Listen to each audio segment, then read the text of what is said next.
Voices from the walls. Scratches without cause.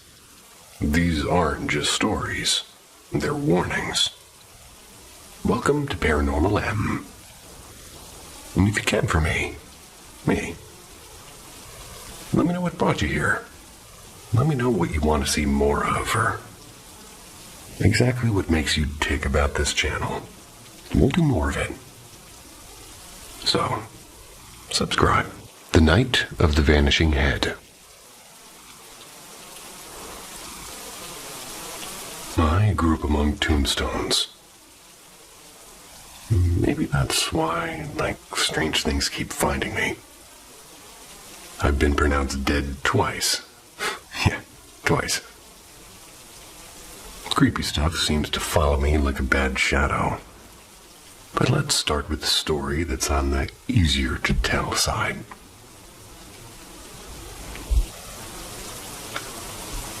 I was 12. My little brother was 10. We shared a small bedroom just off the living room in a creaky old house that sat across from a stretch of road where accidents weren't exactly rare. So, late one chilly night, we both jolted awake at the exact same time. No reason, just snap. Eyes were open. For a while, we sat still, thinking maybe a crash had happened outside or something, like so many times before. But then came the sound, soft, deliberate tapping at her door. 4 taps, and then a sudden violent bang. Every hair on my arm stood straight up, and silence followed. It was so heavy it rang in my ears. It took what felt like hours to work up the nerve, but when I checked the clock, it was 4:07 a.m. And being the older one, I decided to open the door. I eased it open about an inch, and a sharp, icy gust rushed in. It was as if the night itself had been waiting to enter. In the dim light of the living room, we both saw him. An old man slumped in the rocking chair that usually sat empty by the window. His clothes were ragged. His hair was wild.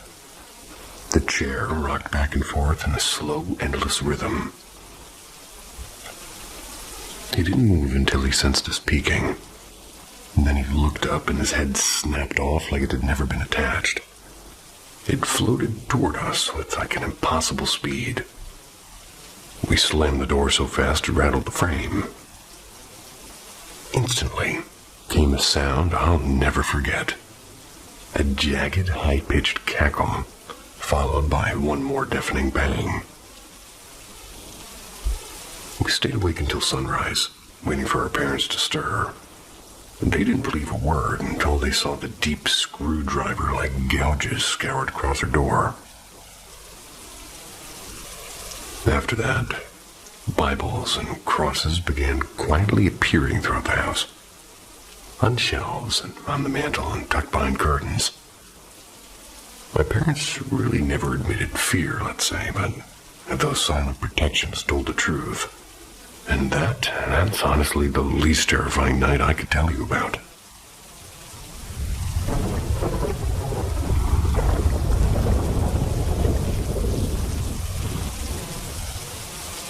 The Basement Curse.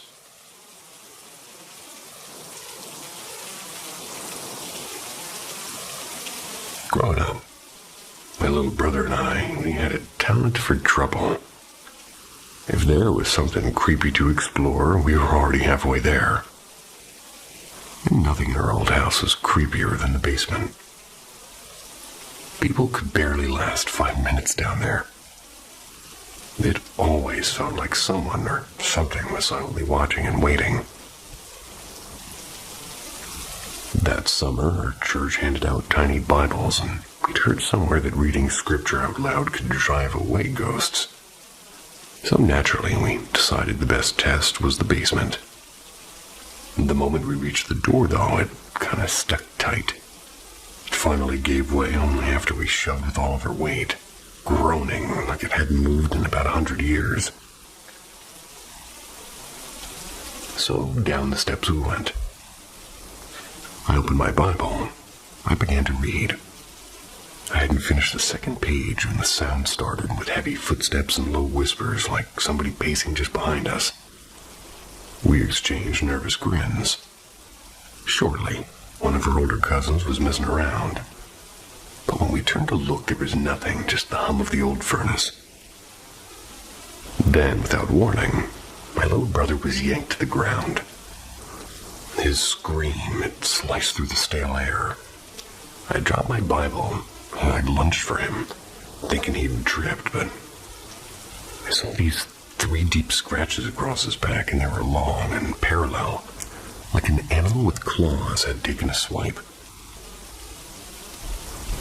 Panicked, I did the worst thing possible. I shouted at the dark to leave us alone.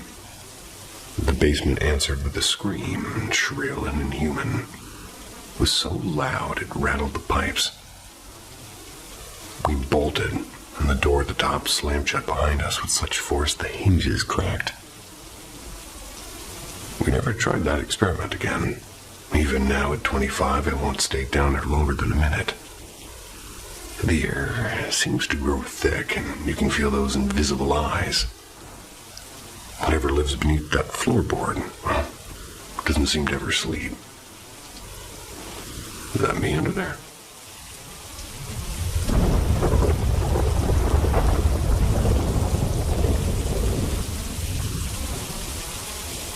The White One returns. Late summer, leaning into hard autumn, well, kind of evening where the earth nips at your fingertips, but the stars burn bright enough to map the sky without even having a flashlight. My little brother and I, we sprawled out on the faded trampoline behind the garage, letting the cool fabric press into our backs while we traced Orion and Cassiopeia overhead, which is also an awesome Japanese band. Neither of us spoke, and the silence felt like part of the night itself. Then came the sound. A shrill, frantic chorus. Our ducks this time, not the chickens. The duck pen sat a bit farther than the old chicken shed, about 30 yards off maybe. It's cobbled together from salvaged pallets and chicken wire. We'd gotten lazy about locking the gate lately, trusting the rural quiet a little bit too much. Well, that night we just hadn't bothered. Both of us propped up our elbows. Our eyes were straining toward the dark line of maples beyond the yard. And that's when something moved, something that didn't fit. It stood taller than the duck pen, a massive silhouette brushed in moonlight. Shaggy, luminous white hair seemed to ripple in the mist. It wasn't lumbering like a bear. It was having movements that I'd say were more sudden and mechanical, like a hunter's jerks and pauses. Long arms swung nearly to its knees, and its head tilted sharply, listening. With a single deliberate pull, it peeled the gate's wire back as though it were wet cardboard. One brave duck, our old drake, Pepper flat forward with a burst of quacks and fury. A streak of mottled feathers, all bluster and loyalty. He never touched the thing. The creature caught him mid-flight, straining to its fall, bone pale. Without a flick of hesitation, snapped its neck in a single motion. The crack carried all the way to us. No. Sorry, I like ducks. Calm as a man hanging a coat, it bent the wire back into place, tucked Pepper's limp body beneath one arm, and vanished into the trees. No rush, no stumble, just purpose. Not a bear, not a person in a costume. And Michigan doesn't breed yetis. But we knew.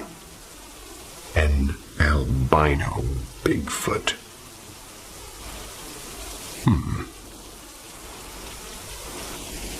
2 weeks later, Curiosity dragged us to an abandoned hunting blind that we'd have forgotten in the pines. 20 feet up, the platform sagged, but it seemed to hold, and inside waited something deliberate, like a bedding of wet boughs. Pine boughs. There's plastic bags and stripped bark woven into a nest big enough for a black bear. And below at the foot of the ladder lay a grim offering. Bones and feathers, skulls clean smooth, and more than one headless carcass. Ducks, cats, and a fox maybe. The disappearances suddenly lined up like puzzle pieces, and it wasn't random, it was him. The white one. And even now, when the moon goes high and the woods fall quiet, I sometimes feel the weight of eyes, pale and patient, just beyond the tree line. 10-second pause of peace for the lost duck. Rest in peace, duck. You're glorious.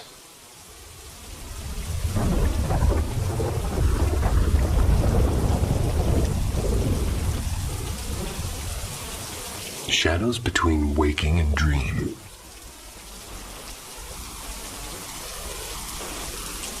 For years I've been caught in a strange twilight. Part dream, part paralysis. It's where the borders of sleep feel thin and hostile. The visions come in shifting patterns like three dark rivers feeding the same sea. The unfinished exorcisms. I often find myself in houses I've never seen before. They're usually dim and echoing. Someone inside needs to be freed, or so I believe. I begin to pray, but the words seem to crumble in my throat, and the fear locks my jaw completely. And the person before me starts to contort. Not into a monster, but into something almost worse, a human shape twisted with intent. Once when I faltered, a woman stepped out of the doorway. She looked almost ordinary and yet luminous. Her eyes sharp as glass. "You belong here," she said softly. "They don't. Send them back." And I woke up before I could move or speak. The hunters. Other nights I'm running. My pursuers are not beasts or demons. Only people with the blank, calm faces. And they want me dead. Sometimes to kill or sometimes to eat. And their silence is worse than any roar. I sprint through alleys, abandoned train stations, and strange cities where the streetlights flicker like dying stars. No matter how far I run, I feel their breath on my neck. The weight in the room. And then there's the paralysis. I wake up, eyes open, but body stone heavy.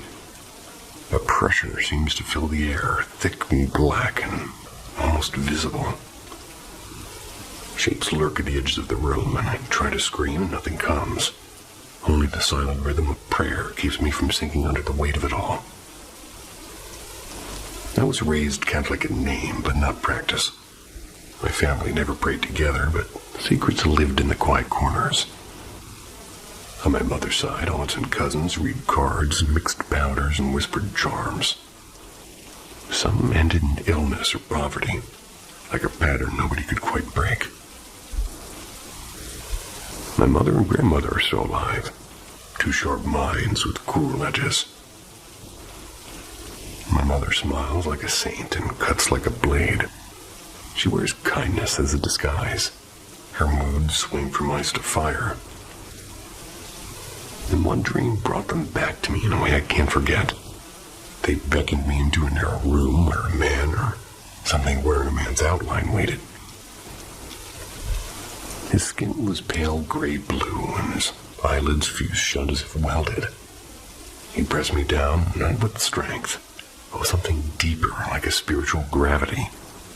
I clawed at his face and I whispered, "Christ is with me, Christ is with me." But my voice, it seemed to dissolve into silence, and I woke with my heart hammering like a trapped bird.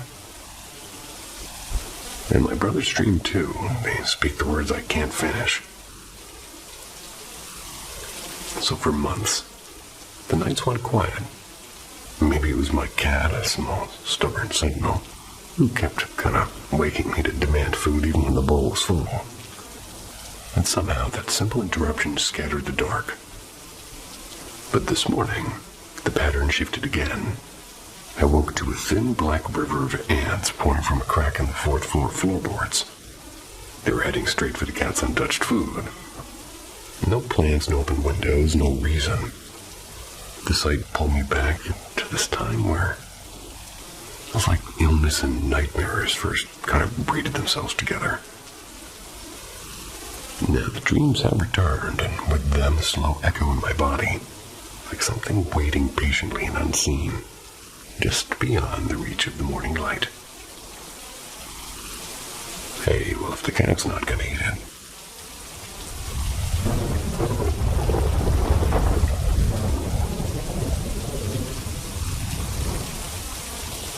The pull of room 314.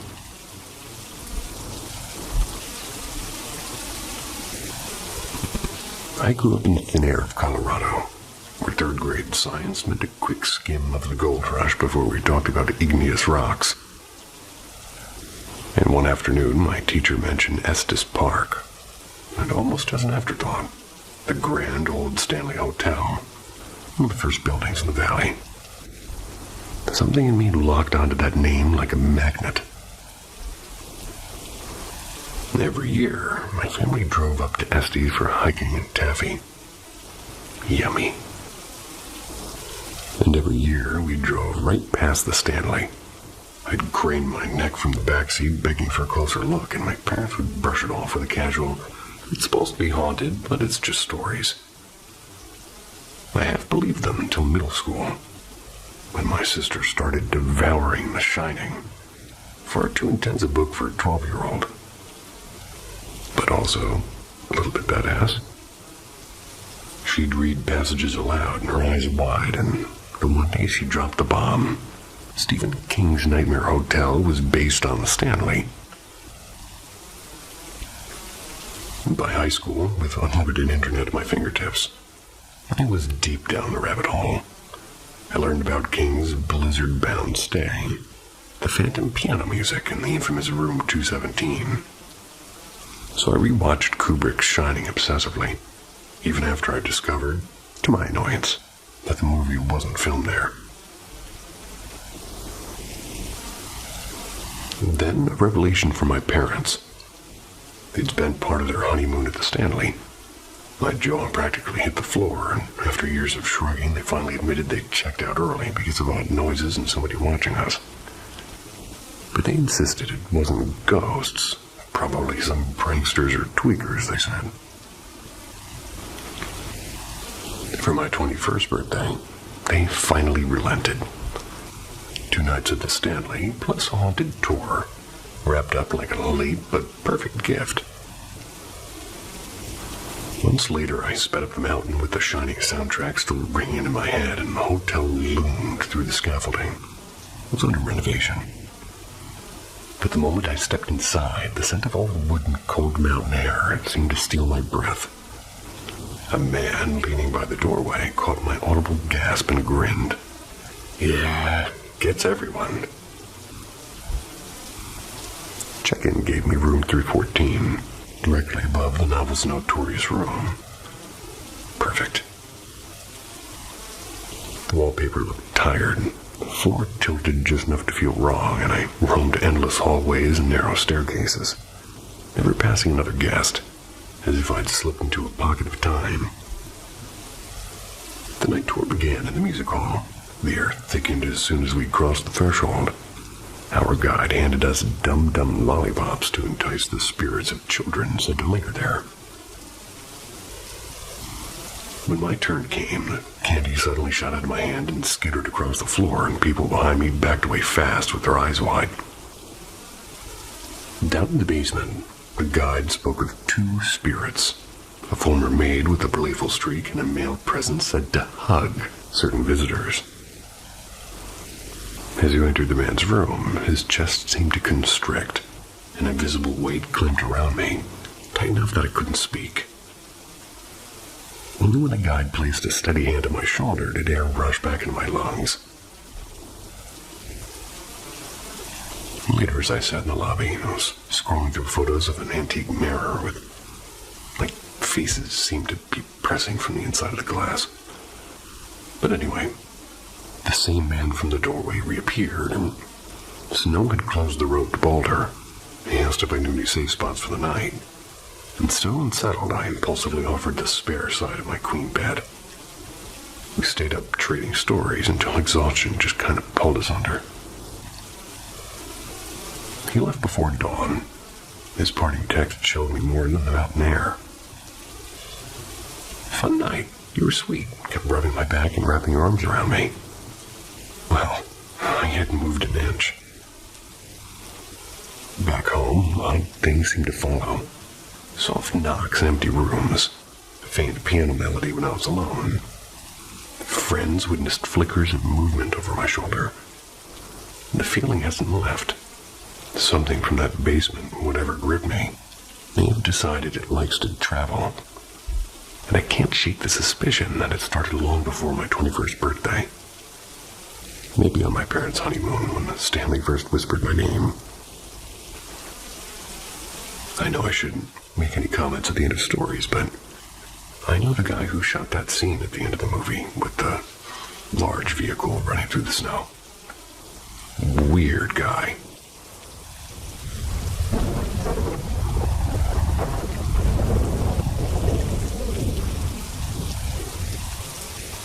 The Hallway of March. It was a chilly evening, early March of 2018. I was about 13. I was living in my grandparents' house, a pretty quiet place. And that night I stayed up late. I was glued to my tablet watching videos about haunted houses and strange shadows. I do remember the uneasy thrill of it all, and little did I know that this night would mark a sharp divide in my life. The night that my grandfather passed away in his sleep. The days after his passing, they felt unreal. About 9 nights later, sitting in my room with the door half open, watching some random clip, that's when an odd sensation tugged at me. It was like somebody calling silently from the hallway. I turned, and there he was, my grandfather. Calm, almost ordinary, walking toward the bathroom across my door. He'd been gone for more than a week now, and the funeral was already behind us. So my heart froze. I remember staring until the sight dissolved. Then I bolted into the kitchen where my mother and grandmother sat. When I told them, we all just wept. It was the clearest, most direct encounter I've ever had. And after that, the house changed. My bedroom sat just above the basement, which used to be harmless until then. Footsteps began to echo from below at night. Boxes shuffled and chairs scraped. And this went on for months. Sleep became a struggle, and even stranger whenever I went into my grandparents' room to play video games on their TV. I would sometimes feel the bed sink beside me, the mattress sort of sighing under an invisible weight. And it was not subtle. My mother did later admit that she had felt something similar. So moving on. One afternoon, while joking with Mom in the hallway, I just caught a dark silhouette standing in the kitchen doorway. It lingered for a heartbeat and it vanished. I stood frozen, staring at the empty space until Mom asked what was wrong. I told her, but she had no explanation. The months that followed were filled with fleeting shadows and slender shapes sliding across rooms, darting just out of reach. Once when I was home alone, the heavy iron gate at the entrance of our property swung wide open. I watched it from the window and I was paralyzed. My mom swore she had locked it tight before leaving. The strange happenings never stopped until we moved to another country. country. There, everything seemed to go quiet. But last year, when I returned to Romania with my boyfriend and we stayed in that same house with my grandmother, he confessed to feeling an oppressive, unhappy presence the entire day, and he barely slept. Now, I know how it sounds. Some will call it imagination. But the weight on the mattress and the footsteps and the cold certainty of seeing my grandfather that first week, those were not tricks of the mind. These moments remain solid and cold as the night air of that long-ago March. Sounds like my air conditioner is trying to take off from my roof.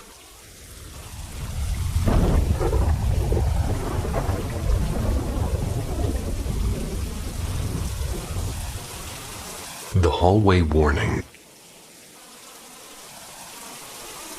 I'm a 20-year-old woman, and a few nights ago, I had one of the clearest dreams I've ever experienced. And I almost never remember dreams. So this one, it seemed to feel different right from the start. It began inside my grandfather's house. I was curled up in my late grandmother's favorite recliner, the one with the faded blue cushion. On the carpet nearby lay Jasper, my grandfather's golden retriever, quietly dozing. My grandmother strolled past me and, jangling a set of car keys, and disappeared toward the garage. My grandfather followed, slipping on his worn leather jacket as he left. The house fell silent until Jasper suddenly sprang up with his hands raised, staring down the hallway. A low growl was rumbling in his chest, and I stepped beside him and I peered into the dim corridor. At the far end, the attic hatchet seemed to loom. A prickle of dread slid down my spine, and two long, inky black hands crawled around the edge of the opening, claws gleaming faintly as if something was climbing out. Jasper lunged forward, barking fiercely at the attic door. And then my grandfather returned through the back entrance, startled by the commotion. As he approached, the dark hand slid back into the ceiling. He checked his study and bedroom but found nothing. While he crouched to calm Jasper, a sudden streak of black, like a living shadow, shot from the attic straight into his chest.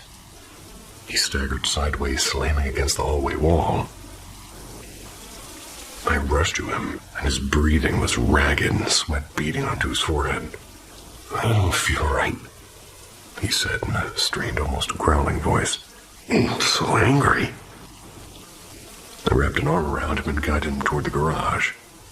And just as we reached the door, my grandmother reappeared as if from nowhere, eyes wide with urgency. "We need to go now."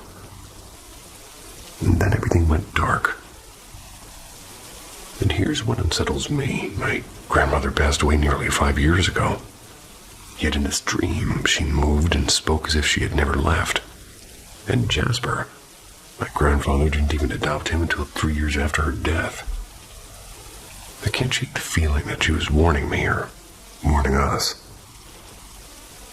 Paranormal things have brushed our family before. Odd sounds, flickering lights, and that uneasy sense of somebody watching. Nothing dramatic, but always just enough to notice. Now my parents and I are living with my grandfather, and that vivid night keeps replaying in my mind. Was it just a dream or a message that we shouldn't ignore?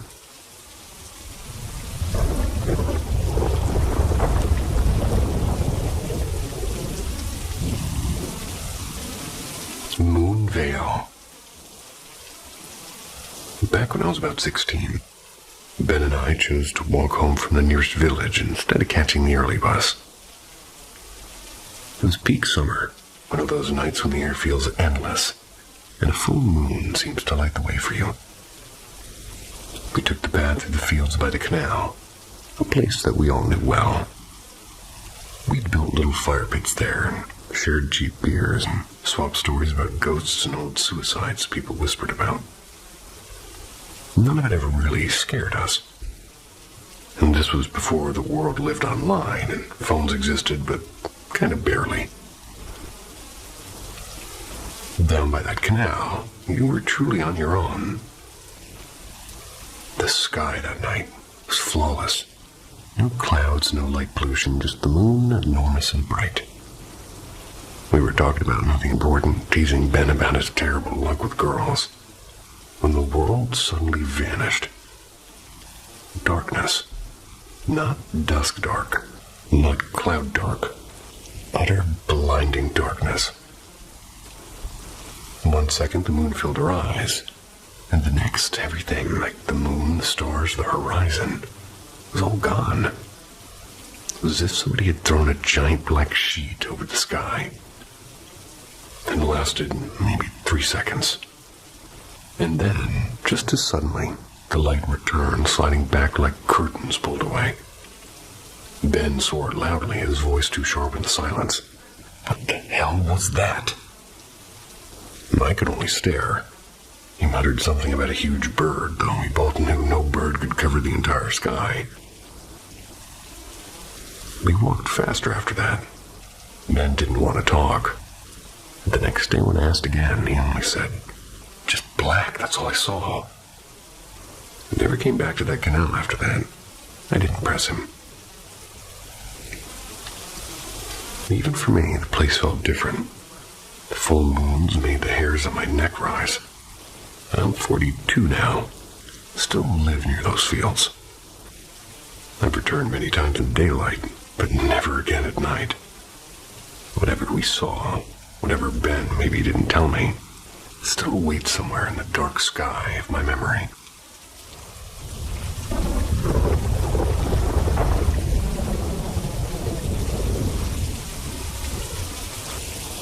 The Floating Clue Game. Hey folks, so this memory bubbled up again. One of those strange ones I never really unpacked. I once shared a version. It was like in a comment on a YouTuber's channel. But I figure since it's already floating around the internet, why not tell it properly here? I'm adding bits I remember more clearly now and changing a few details because, well, memory's tricky and fickle. When I was younger, I kept having these hyper-real dreams where I couldn't tell if I was asleep or awake. At first, they're just ordinary. I'd be doing normal stuff and brushing my teeth or walking to school or sitting at dinner. And then without a warning, a perfectly mundane scene would twist into something dark. I'd wake up locked in sleep paralysis with my heart hammering. I was certain something was in the room with me. But the strange part, the normal dreams always came first. And then in them, there was always something slightly wrong. Like a spoon balanced perfectly in midair, my neighbor speaking with my grandmother's voice. And if I spotted the mistake and called it out, I'd snap awake into paralysis. That heavy presence lurking at the edge of my bed, if I missed the glitch, the next dream would be a nightmare. Eventually, I realized that it was a game. Or maybe something told me that. Honestly, I really don't know which came first, the idea or the whisper. But either way, I started to play. I trained myself to notice every inconsistency, the clock jumping backwards or somebody wearing shoes that didn't match their outfit. A door that should creak that's staying silent. Anything that might mean dream instead of reality. Then I got overconfident. One night I'm drying dishes and I turned around and I saw a kitchen chair lazily floating upside down. And instead of panicking, I actually laughed. "Too obvious," I said. "You're slipping." Snap, awake. Black figure in the corner watching and waiting. And after that, the nightmares doubled down. If I failed to catch an error, they were worse and longer and sharper. Filled with whispers I could almost understand, but couldn't quite remember when I would wake up. I know I spoke with it sometimes. Whatever it was.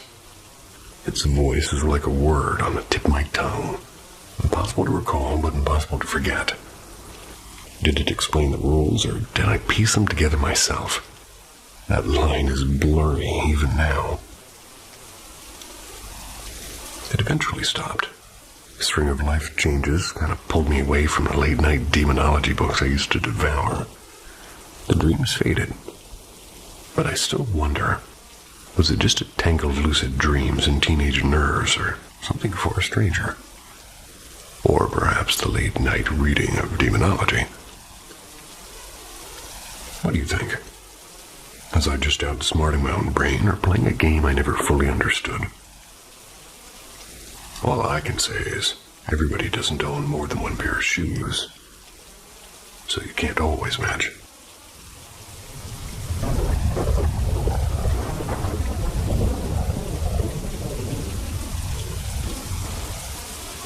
A whisper on the wall. In late 2018, I learned that my grandmother, my father's mother, had been diagnosed with late-stage cancer. She was 81 and frail, and by then there was little anyone could do.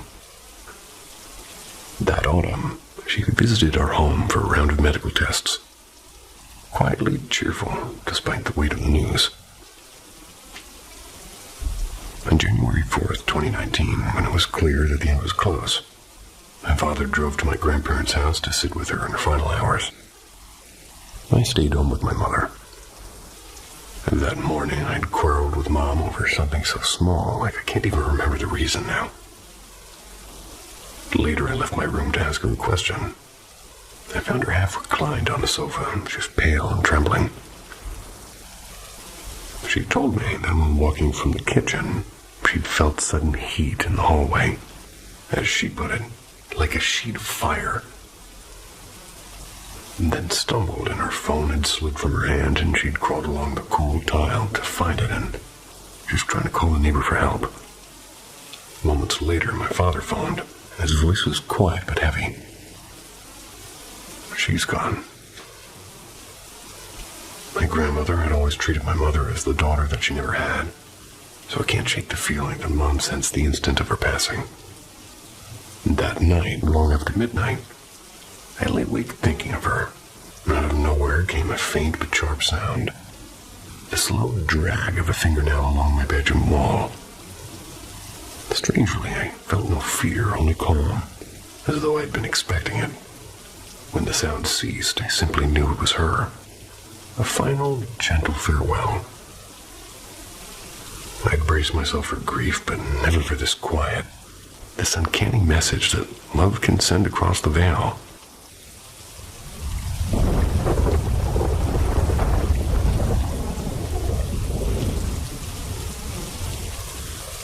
The night of vanishing hours.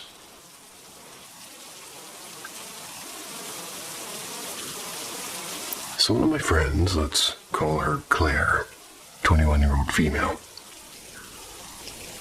They'd always been the steady, goal-driven type, and well, yesterday, though, something cracked open. She'd picked a fight with everyone at home over something that she'd never cared about. Cash. Normally, Claire would debate politics or career paths, but money? It's not usually her style. Here's how it unfolded. Claire asked her parents for actual cash instead of using a digital transfer. They offered to buy her anything she needed, but no handouts. That tiny refusal seemed to kind of blow up into a sort of storm, like voices rose, and in a flash she threatened to skip her move to a major city for her next round of studies. And that's a dream that she'd been chasing for years now. Eventually, the shouting cooled. She went to her room and everyone exhaled, and then came the sound of hurried footsteps. Their parents found her on the rooftop clutching a pair of scissors, and her father barked, "How much money do you want?" And Claire, with her voice low, kind of answered, like, strangely, "Your daughter won't be alive for that." And yeah, she spoke in third person. Moments later, she collapsed, still weeping and answering questions faintly as though in a dream. What chilled me most in that fog is she whispered she hadn't gone upstairs at all. Someone, she said, had urged her to harm herself. And hours later, she woke with no memory of the fight, the demand for cash, or the threat to abandon school. Her recall stopped 5 or 6 hours before the evening unraveled. This isn't a family neglect story either, but just days ago, they'd won a huge legal settlement. It was big enough to set everyone up comfortably. New laptops were already bought for her siblings, but Claire, she had refused gifts, saying that she needed nothing. No hidden injustice there. And I'm a skeptic. No belief in spirits or curses, and my gut tells me we're staring at a mental health crisis, not some evil energy. But the memory gaps and the third-person speech and the eerie conviction that somebody else guided her actions, those are a little bit hard to shake. So whatever it is, last night felt like a handful of hours simply vanished.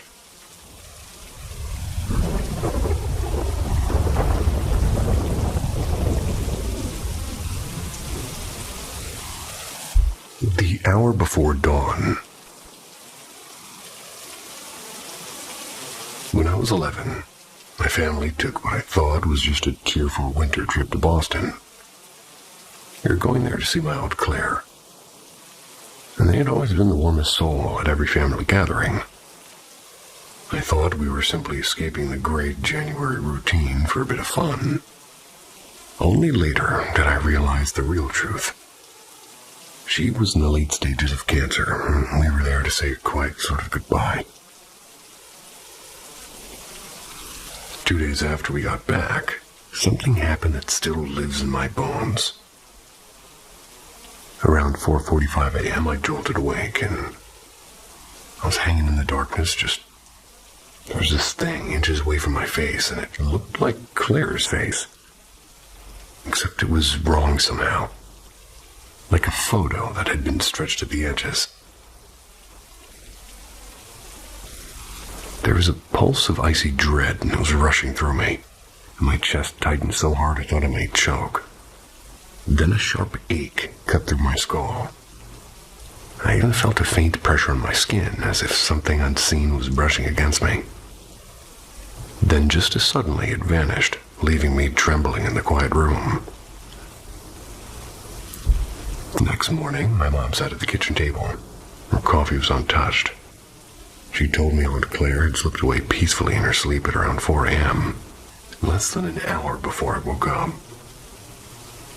And even now, years later, I replay that pre-dawn moment. I was fully awake, and the hair and the weight of my chest and the distorted face. They were all so real, it's impossible to chalk it up to it being a dream. And yet I don't believe it was really her visiting me. If anything, it felt darker, like something else had borrowed her image. I keep wondering, was it some strange trick of the mind or something that science hasn't named yet? Has anyone else ever experienced a presence so vivid and immediate at the exact hour that somebody they loved passed away? I'd love to hear about it if you have, because that morning still refuses to let me go.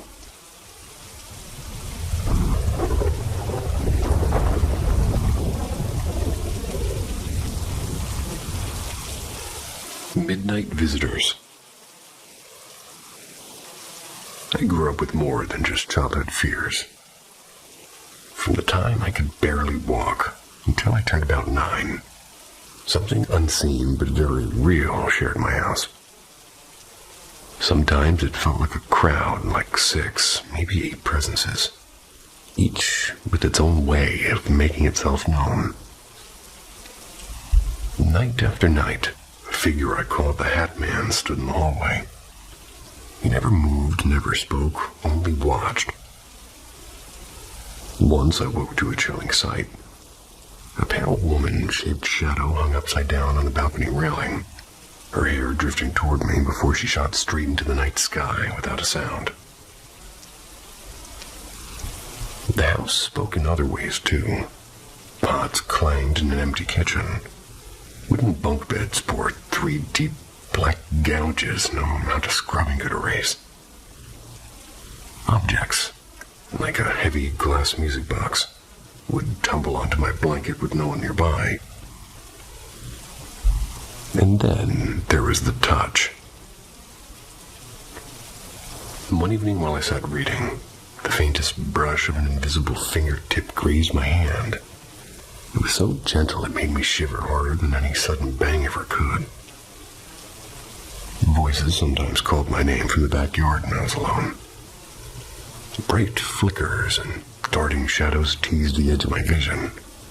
Cold spots pulsed through rooms and lights stuttered exactly 3 times as if on some sort of a cue. The worst moment came at 4 a.m. I opened my eyes to find this massive black silhouette kneeling on my chest. It fled the instant my fingers met its outline, crawling backward into the dark like smoke. These visitations seeped into me, and I grew quick-tempered and restless, almost as if the house itself was rewiring me. Relief only came when my older brother performed a determined cleansing with sage and a prayer. The silence afterward, it felt electric. For years, nothing happened. But quiet never meant gone. A few summers ago, a 3-kilogram elephant statue leapt from its shelf in the middle of the night, then proceeded to shatter on the floor. There were no tremors, there was no draft, just a crash and the echo of old memories. Looking back at it now, I believe I met a mixture of forces, a mischievous poltergeist or two, a wandering shadow figure, maybe something darker. Yet instead of breaking me, those years tempered me. I learned to stand firm and to guard my space. Now when the air chills or a hallway light flickers, I no longer panic.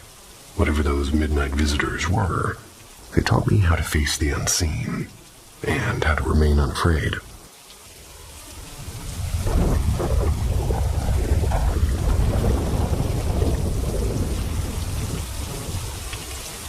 The Hour of Shadows.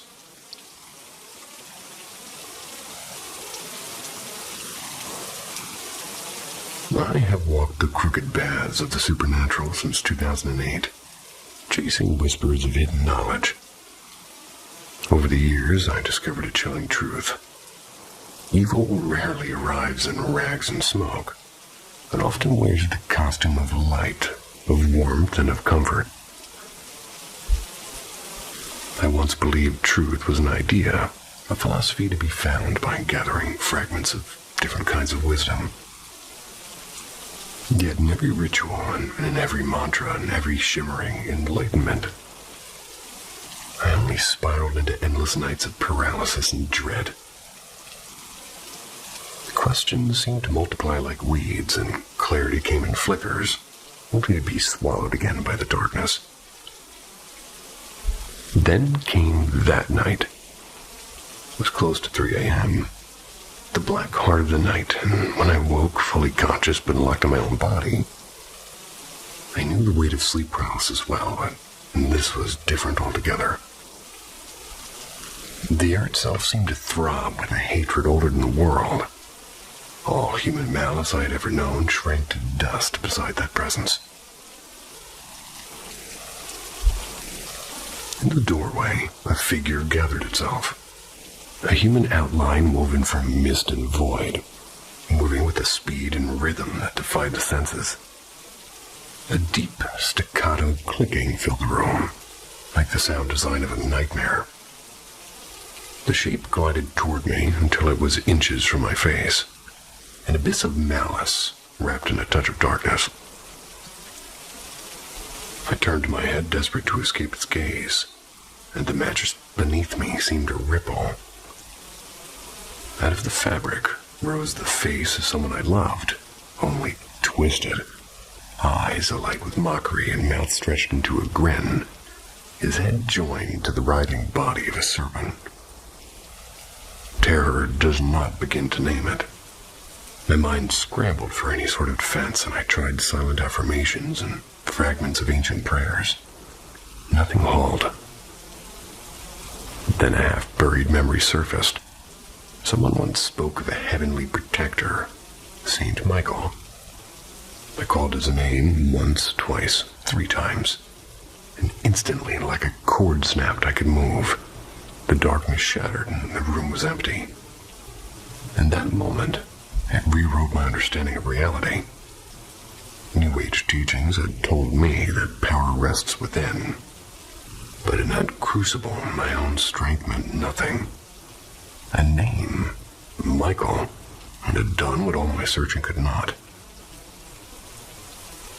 I read about the Archangel afterward, commander of heaven's hosts, the warrior who cast down evil. And if Michael answers, what of Jesus, or King of the Angels? The scripture claims that when Jesus shed his blood at 3 p.m., the fate of every demon was sealed. Death itself was apparently defeated, and evil's time began to run out. And what is 3 a.m. but the mocking mirror of that hour?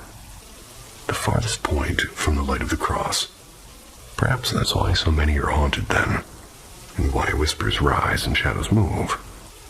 It's the last playground for spirits already condemned, desperate to drag wandering souls into other hopeless chase. 2,000 years ago, the victory was decided, and what remains to evil are really only echoes, the disguises, the lures of midnight. And now I know even a single breath of his name is enough to scatter the darkness.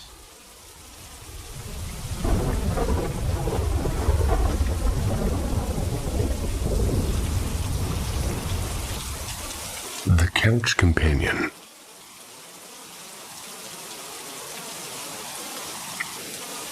I spent about 2 years working in a sleepy little candle and vape boutique. It smelled like vanilla clouds and old incense. The shop barely had customers. No surprise, it shut down last spring.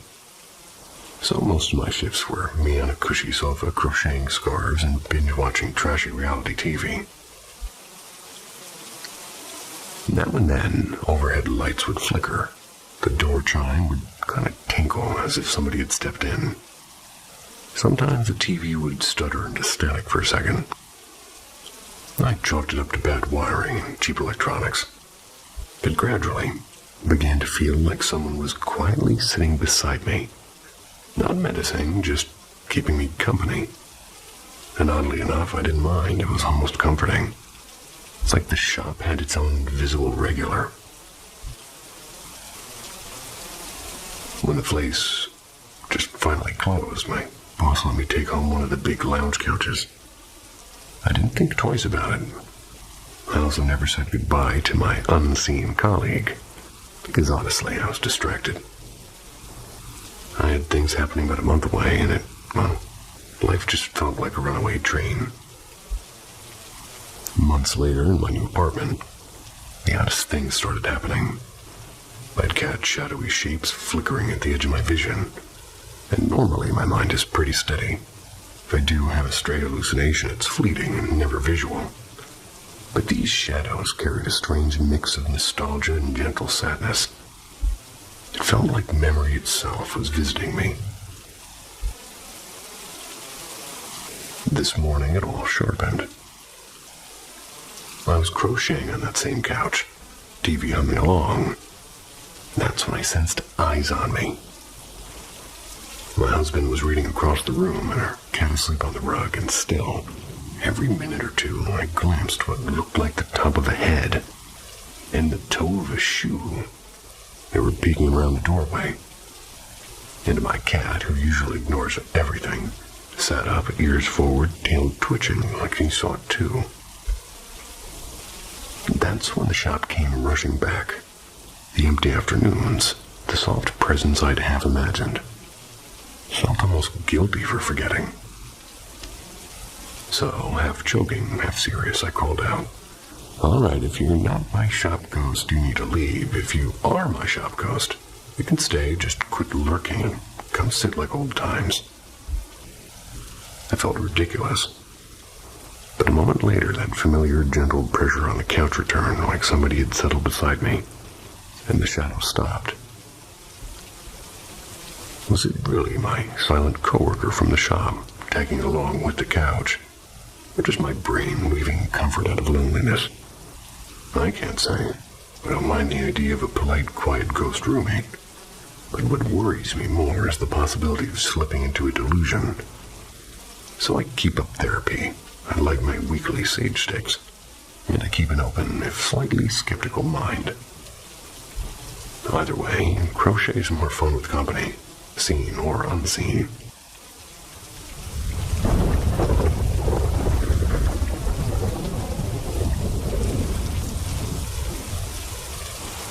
The hat in the corner. I'm a fairly conservative Christian. I don't buy the idea that spirits of the dead roam our world. Scripture is pretty clear. When we die, we go where we're meant to await the final judgment. And still, there are things in heaven and earth beyond what our neat philosophies can explain. Strange energies, echoes of the past, maybe even something we don't have a name for. Whatever it is, our house seems to know it well. Our place is a century-old farmhouse. Has stubborn, creaky floors and an attic that exhales dust like an old memory. And when we bought it about 12 years ago, a few antiques came with the deal. My wife and my mother-in-law, they were sorting through a battered oak trunk. That's when they found an old photograph of a solemn young couple. Behind the frame was a yellowed note, folded like a secret. It was a suicide letter, bleak and resigned. And after some quiet inquiries, tiny towns keep long memories. We learned that a son from the original family had indeed taken his own life here. Since then, flickers and half-glimpses have been part of life. With 2 kids and a dog, there's plenty of movement to blame. But sometimes, the movements don't line up. Once, while turning into the hallway, I caught the definite swish of a tail, dog-sized and quick. But our dog was asleep in the other room, and my son, now 18, has described the same thing. A flick of fur vanishing just out of reach. Those stories almost make us laugh. Almost. Others are kind of harder to laugh about. One evening, twilight deepened while I sprawled on the couch with my phone. The house had settled into that soft hum of silence, and I felt someone enter the room behind me. The subtle pressure of space displaced. A shift in the air. From the heft of it, I imagined my son, tall and strong, standing there, maybe waiting to startle me. I turned with a half smile, and nothing. The doorway was empty. When I asked him later, he swore he hadn't left his room. Then came the night I won't forget. Just 3 weeks ago, shortly after my father passed away. I woke at 3:40 a.m. to find a figure gliding across the foot of my bed. Not a wall shadow. This was darker than dark, as though smoke had decided to become a person. It was man-shaped, and for a heartbeat I thought I saw the outline of a brimmed hat, like an old railway porter. A strange electric chill raced through me. Not cold air, but something under my skin. I lunged forward with a startled grunt, hands out to grab what had to be real. My arms cut through emptiness, and then it was gone. Bedroom door still not shut. Since that night, I slept with a teeny murmuring and a lamp burning low. It feels a little like surrender, and I don't like admitting that. But whatever crossed my room that morning wasn't a dream. It wasn't just grief. There are more things moving in the quiet corners of this old house, especially the one I prepared to believe. And sometimes they wear a hat.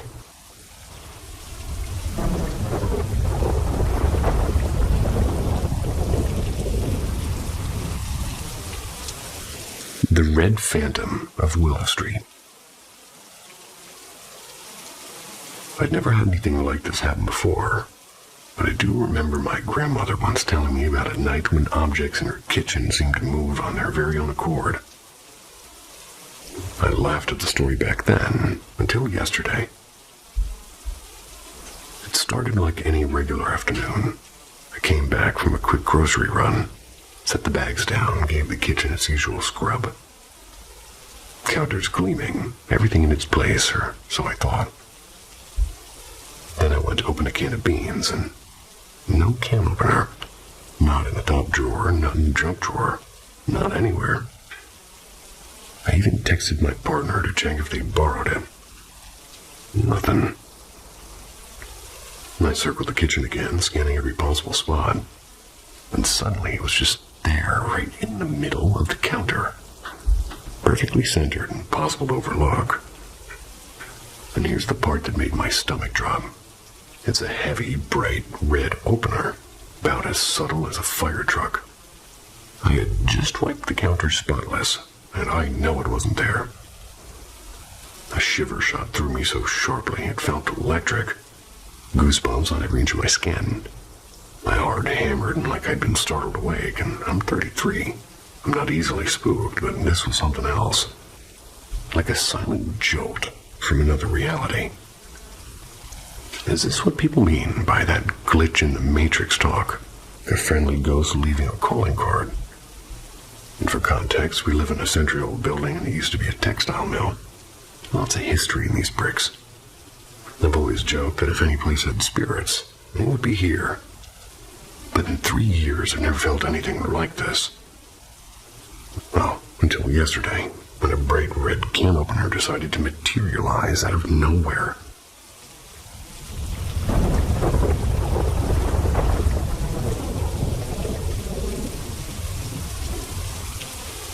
The house that kept breathing. When my girlfriend Emily moved into a quiet blue house with her best friend, they talked about how much it felt like a set from an old mystery film. But the basement was no joke. It still held boxes from previous tenants and some belongings of Emily's parents. They'd stayed there briefly before, and the place carried a strange heaviness, like someone invisible was watching. One slow morning, while Emily and Claire were at work, my friend Luke and I were chatting about that basement. Half as a dare, we pressed our ears to the basement door. And that's when we froze.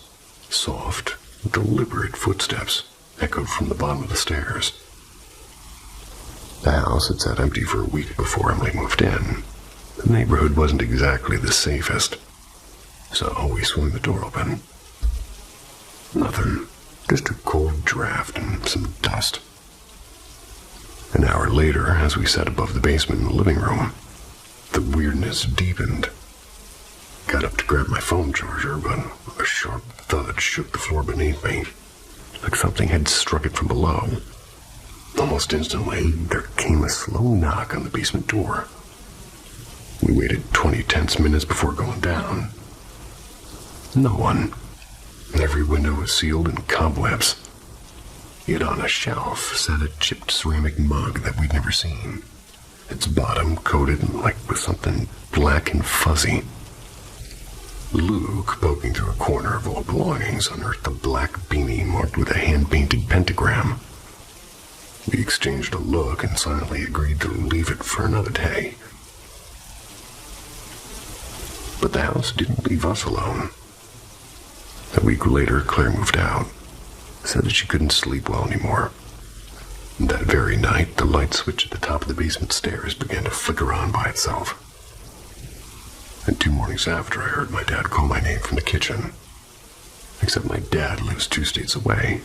Has never set foot in that house. The kitchen door sits directly beside the basement door. Last night was the most unnerving update yet. Emily was getting ready for bed and tried to turn off the hallway light by the switch in her room. Just wouldn't budge. She walked to the far end of the hallway to use the other switch.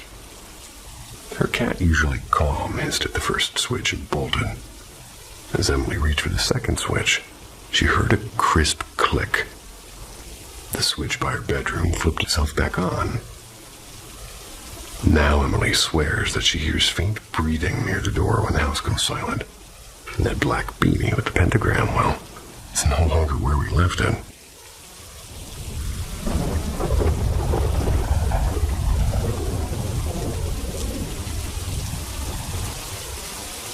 The doll who wouldn't stay put.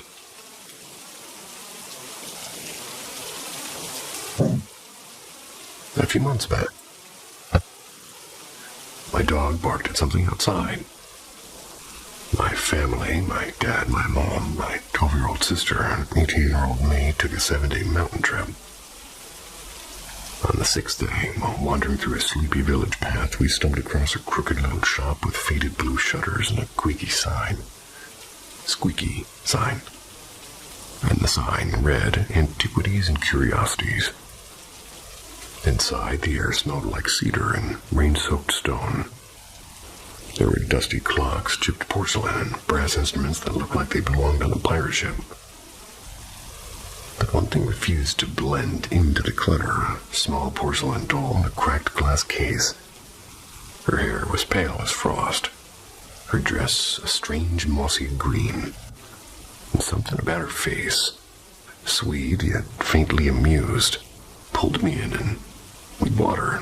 I don't know why. Fast forward about 2 months. So I have a corner in my room for figures and collectibles. They're strictly arranged and nobody dares move them. That's why it rattled me when I noticed the doll one morning lying face down on the shelf. I brushed it off, and maybe vibrations from the heater. Possibly. A week later, she was perched on the TV cabinet, and another time balanced in front of the hallway mirror, and her reflection caught in the dark. Only I noticed, and at first I told myself it was nothing. Until 3 nights ago, I found her in the guest room, a place no one in the family even enters. So I asked around. Every single person swore they hadn't moved her. And then came yesterday around 7 a.m. Mom woke to find the doll lying beside her pillow, as though it had been quietly watching her sleep. Everyone was still dead asleep, and no one claimed responsibility. My little sister, who already spooks easily, went pale. She grabbed the doll and set it in front of a framed picture of our household deity, convinced that sacred company would keep it still. But this morning when I woke, she was not by the picture anymore.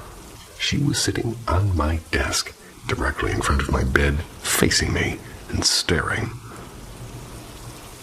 And here's what really unsettles me. At times, I feel a sudden prickling at the back of my neck, the unmistakable sense of eyes on me.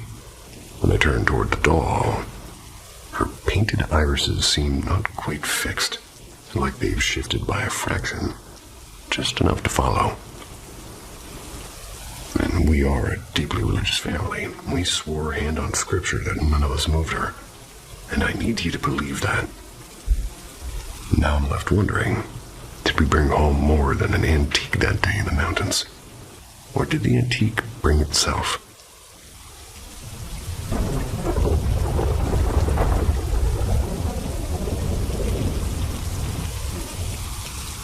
The Quiet Visitor.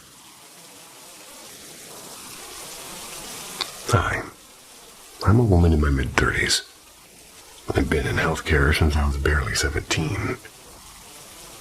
My faith in Christ and in keeping a heart free of bitterness shapes how I live.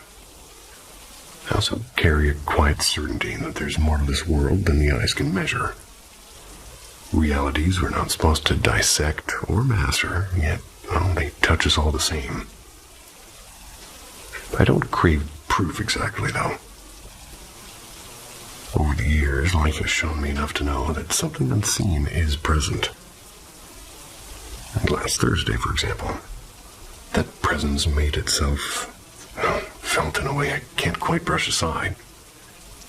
I've witnessed many strange moments, especially while sitting with those who are near death, and I've always stayed grounded, but my way of coping is simple. I hold space for people while I'm on duty. Then I leave it on the uniform that stays behind in the laundry. That's how I stay whole. I've had odd incidents before, but I usually lock them away and pretend they never happened. After a long time, I believed that worked, and now I'm wondering, was I really coping or just postponing a conversation with something persistent? That morning, my assignment was a one-on-one care with a resident battling dementia, deep anxiety, and vivid hallucinations. After a long while, she settled into sort of real calm. Her private room opened into a sleek white-tiled bathroom via a sliding frosted door, and from my chair I could see almost everything, except the far corner where the walk-in shower sat, hidden behind a half wall. There were no windows, no vents big enough for a trick, and only one entrance, the door behind me. Neither of us moved. Then as the building hummed softly in mid-morning silence, the shower burst to life. I didn't gasp, I simply rose and I stepped in, turned the handle until the water stilled. My resident kept her fragile peace, and I kept mine, and I knew what I'd witnessed, but words felt unnecessary. When my shift ended and I changed in the locker room, I spoke softly to the empty air. Some things I do that, or rather sometimes. Today was good, but whoever or whatever needed to show up, thank you, and please stay here. You're not tied to me. Walking to my car, I wondered if that small prayer was enough. I'm no thrill seeker chasing the supernatural. I don't watch ghost shows or dabble in rituals yet. Something about that gentle, almost polite disturbance. A faucet turned by unseen fingers. It lingers like a question I haven't answered.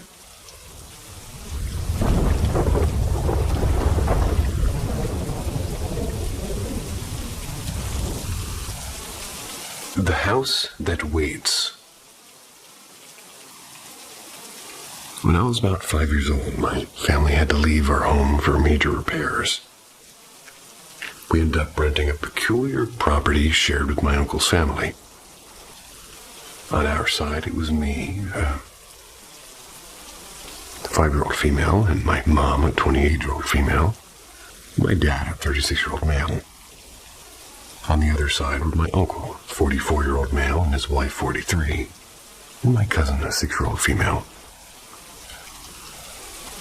Both halves of the property were connected by a single, oddly shaped room that felt wrong.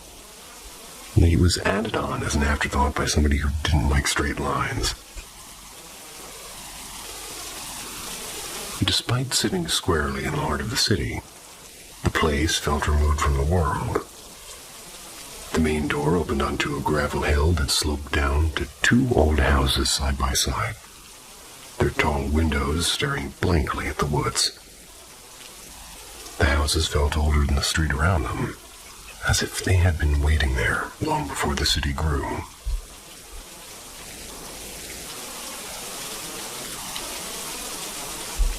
From the first night, unease crept in. We heard slow footsteps pacing across the steep gable roof. A neighbor once called the police after spotting a shadowy figure by the woods, only to see it vanish without a trace. The officers found nothing. We stayed there for almost 4 years, and in that time, each of us had our own encounters. My uncle once saw a shape glide through the hall, and months later my cousin described the same figure, even though he had never told her. My dad swore he felt somebody slip into bed beside him when he was all alone. But it was my mom who bore the worst of it. At first, she had vivid dreams, visions, events that would occur exactly an hour later. Then, when she was alone, picture frames would tumble from the walls with a deliberate thud, and things escalated. Never she left for more than a short errand, strange accidents found my father. He was once shoved so violently while exercising near the basement windows that he tumbled onto the gravel. Another time, he woke with raw scratches across his legs, back, and face. And then there was my baby brother. 2 years after we moved in, my mom gave birth to him. One afternoon, when he was about 6 months old, she lay next to him and drifted off. When she woke, he was gone. The crib was empty. The room was empty. She raced to my uncle's house, but no one was there, so breathless, she ran back and found him lying peacefully on the bed as if he had never left. The most unforgettable moment, it came when I was 7. My brother was just a year old. My mom, my brother, my visiting older cousin, and I were waiting in that crooked connecting room for my dad to pick us up. My brother sat calmly on the rug before a dresser with a large mirror. And without warning, the glass shattered. Not fell, but shattered in place, sending razor shards raining around him. Miraculously, he wasn't cut. Eventually, my mom sought help from a psychic. The woman told her the house was occupied by spirits. One of them had fallen in love with her, growing angry when she stayed away too long. She promised to calm the spirit, and for a while, life seemed to ease. The visions stopped, and my dad was no longer attacked. But the air in that house never grew light. It always felt aware, and now I'm 26 and I live back in the neighborhood. The gravel hill has been paved with asphalt and the woods have been cleared, replaced by neat rows of apartment blocks. And the house still stands, a stubborn relic pressed in by modern walls. I still dream of it, weekly, sometimes more. The dreams are vivid. It's like I've never left. I feel a quiet pull I can't explain, as if the house still knows me and waits. I don't know if I'll ever cross its threshold again, but I know it hasn't let me go.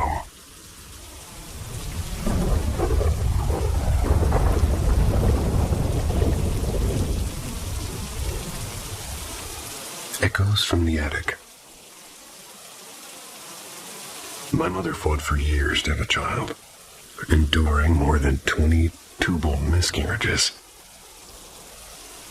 So, one gray afternoon, she and my grandmother visited a quiet cemetery to tend family graves. Standing among the old stones, my mother whispered a plea into the cool air, asking any soul willing to come back to choose her as a mother. Driving home at dusk, they both saw 3 solid glowing orbs hovering over the tree line. Neither of them were believers in UFOs until that moment. Weeks later, against every medical prediction, she conceived me, this time in the uterus. And from birth, my life hummed with strangeness. The nursery TV hissed to life at night, once even switching from a church broadcast to a disturbing horror film no one had cued. When I was 2, my mother gently asked if I remembered heaven, and I answered. I came from a dark place, crying for my 3 children. She never stopped retelling that moment.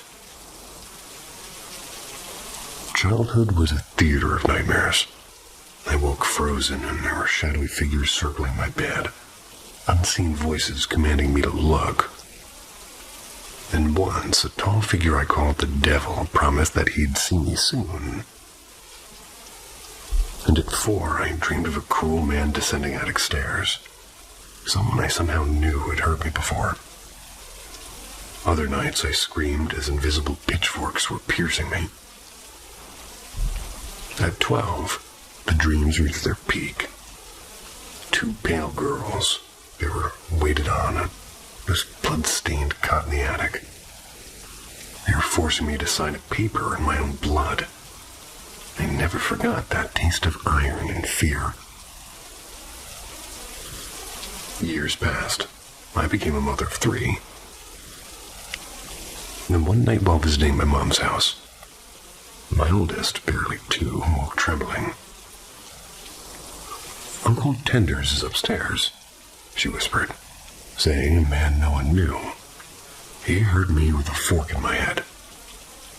She had never heard my stories. The house itself carries whispers of its past. The former owner, a Freemason, sold it decades ago. Yet his daughter kept circling the property, murmuring the Mother Mary prayer until her death. And growing up, over 15 friends refused sleepovers after hearing footsteps above us, watching toys slide across the attic floor, or finding sinks running with no one nearby. Even after moving and filling my new home with prayer, the presence lingers. Just last year, sleep paralysis pinned me again. A cold reminder that whatever waits in the dark attic corners never truly leaves, at least for me.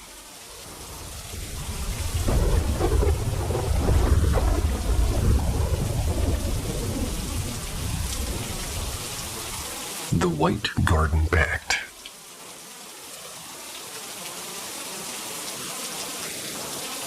There's a girl at my school. We're going to call her Mara. People talk about her like she's some sort of an oracle. They burn herbs under the moon, and they read tarot cards and whisper about energetic gateways. Friends who've gone to see her swear she's a seer. They say the things that she predicts actually happen.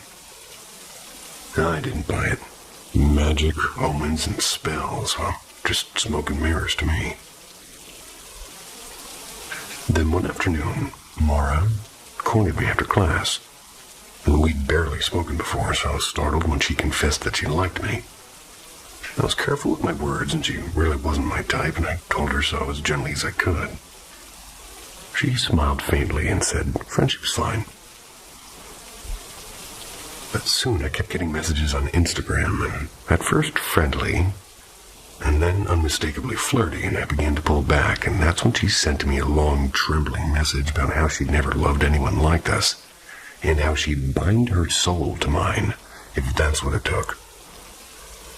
I replied firmly, friendship only, nothing more, and she pushed harder. Finally, I snapped and said, there's no world where I'd want to be with you, and hours passed.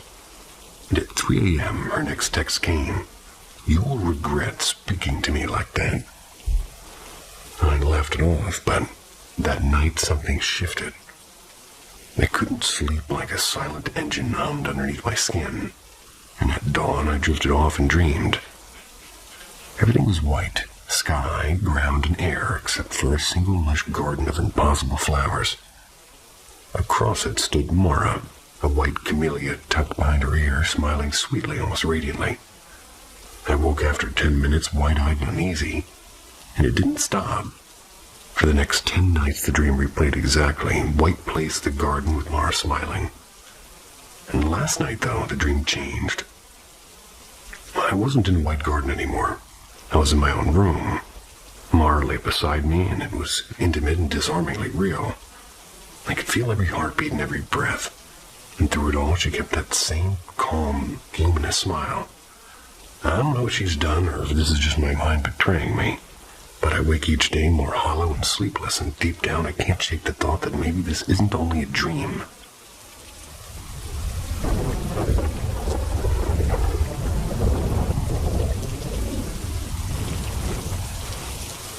Midnight. Amen. My girlfriend and I share a tiny loft in downtown LA. A place that creaks like it has secrets. Long before I moved in, she warned me about odd happenings. Cups clinking in empty rooms. Faint voices that sounded inside the apartment. Objects vanishing only to reappear exactly where they belonged. She would half joke about somebody hiding here with her. And after I moved in, the weirdness mostly died down. Sometimes a fork would tumble off the counter of her Sometimes a fork would tumble off the counter, or her earrings would hide for a day. But it felt like old building quirks, nothing to lose sleep over. Until last night. Around 4 a.m., she nudges me awake. I can't sleep, she whispered. Something feels wrong. And I wrapped an arm around her and murmured that everything was fine, and drifted back to sleep. Later, she told me that minutes after I dozed off, a sharp clatter echoed from the kitchen. About 40 minutes later, I woke to what I thought was her breath warm against my ear, and a soft, urgent whisper. Dear Lord, keep me safe on my journey to heaven. Amen. Half asleep, I chuckled, thinking that she was that spooked, and I mumbled, Amen. Then I opened my eyes, only to find her turned away from me, breathing deep and steady. And that instantly froze me. A cold shiver raced down my spine. Someone had spoken inches from my ear. When she stirred, I told her that we need to burn sage the second the sun came up. Now, hours later, the apartment's quiet as I write this before heading to work. Nothing else has happened yet, but I can't shake the feeling that something else is living here with us. Patient and unseen, waiting for the next whisper in the dark.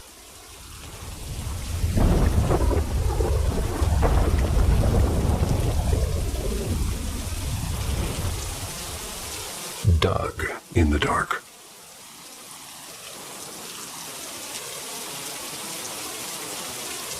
This is a story of how my mother became certain that she gifted me something unholy, and how I'm still not sure she's wrong.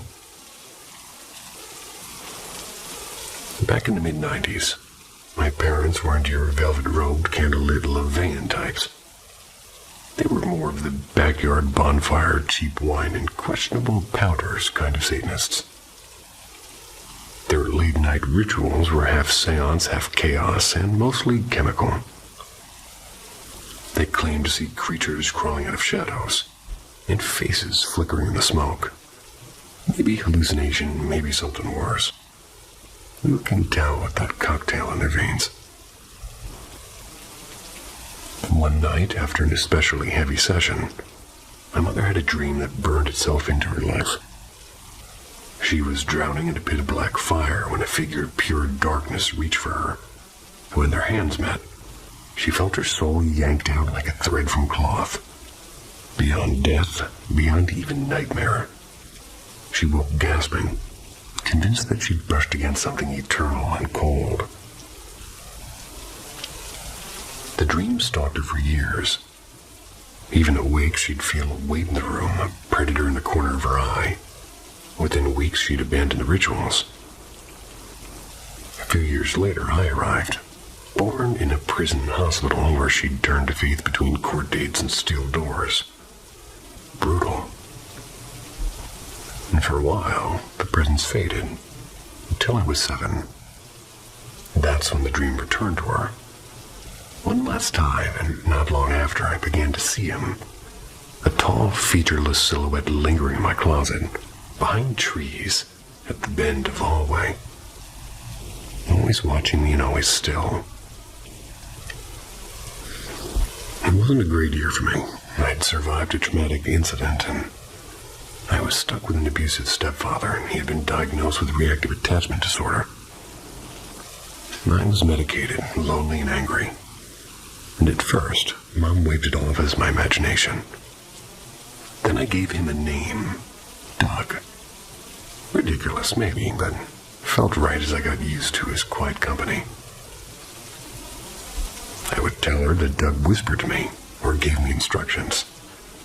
And soon she said I was hurting her and my sisters. Things I can't remember. CPS showed up, and her advice was keep me isolated. So my bedroom became a cell with an alarmed door. I remember crying to Doug in the dark because no one else would listen to me. I remember screaming that I hated her, and at the time I meant it. Eventually, she handed me to my dad, a man I barely knew. And Doug came along. But something shifted. At Dad's place, the blackouts and accusations stopped.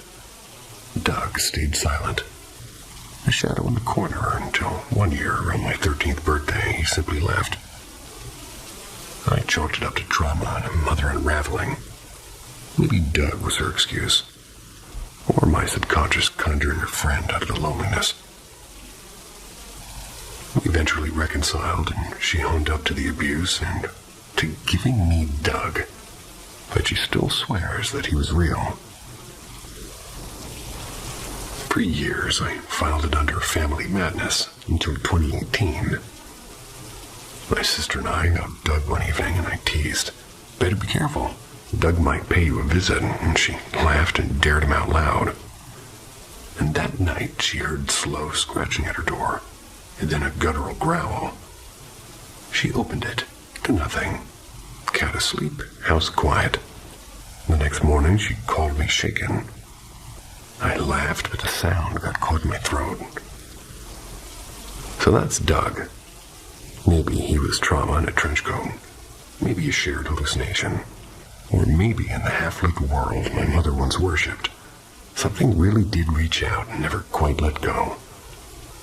I still don't know which possibility is worse, honestly.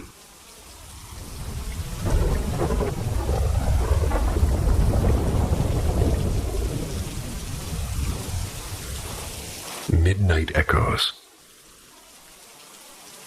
So last night, something bizarre happened. My boyfriend and I both dreamed of each other on the exact same night. And that's already strange because neither of us ever remembers our dreams. But these stuck, like they were stamped into our heads, and they felt loaded with meaning. In his dream, he was sitting alone on a quiet pier. That was as the sky turned violet with sunset. The lake was perfectly still, except for a soft ripple now and then. After that, a tall figure appeared, pure black, no face, no edges. Just a silhouette that seemed to drink in the light. It sat beside him without a sound. At first, he thought it might be me, but when he turned, there was nothing human about it. The figure began speaking, but every word was a warped hum that he couldn't decode. He shifted down the pier and it slid closer. He tried to ignore it and it leaned in. When he willed himself to wake, his body wouldn't move. The figure's voice rose into a muffled scream like a radio trapped underwater. Finally, he snapped awake, heart pounding. He swears the presence felt exactly like me. Not in appearance, but in a strange persistence, as though my energy was stitched through it. Meanwhile, my dream had unfolded under an ancient oak tree.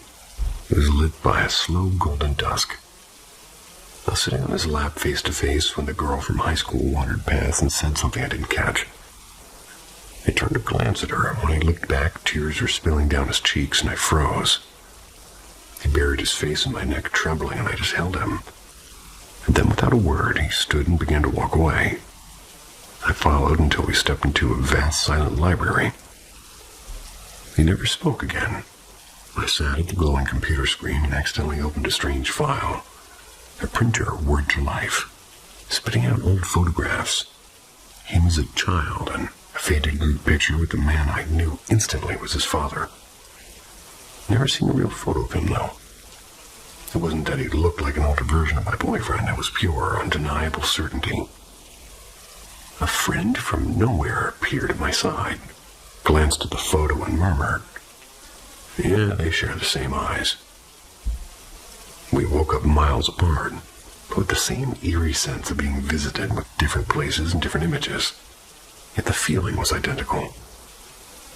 Like some quiet force threaded through both dreams, humming the same secret neither of us can quite name.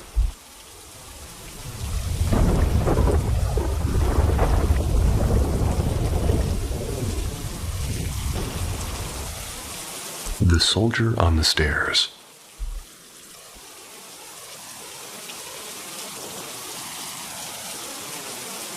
My stepmom has always been the no-nonsense type. Sharp, practical, and allergic to anything mystical. She's the kind of person who double-checks facts before believing them, which is why I'm about to share. Well, really makes what I'm about to share. It makes me pause every time I think of it. It was the early 1990s. My stepmom and my oldest stepbrother, then just a chubby-cheeked baby, were renting a room in a creaky old house outside Dayton, Ohio. It's not too far from Wright-Patterson Air Force Base. The house's owner, an older woman, lived downstairs. The place smelled faintly of cedar and some kind of old paint that probably had lead in it. One late afternoon, as the sun was burning down into an orange horizon, my stepmom sat on the warm carpet playing peekaboo with the baby. The TV hummed quietly in the background. Out of the corner of her eye, she caught movement on the staircase. She turned, and a young man in a faded olive green uniform was walking up the stairs, calm and steady. He met her eyes and gave a brief, almost courteous nod before continuing upwards. Nothing about him seemed threatening or strange, just ordinary. Assuming he was maybe the homeowner's grown son, or maybe a new boarder, my stepmom barely gave it a second thought.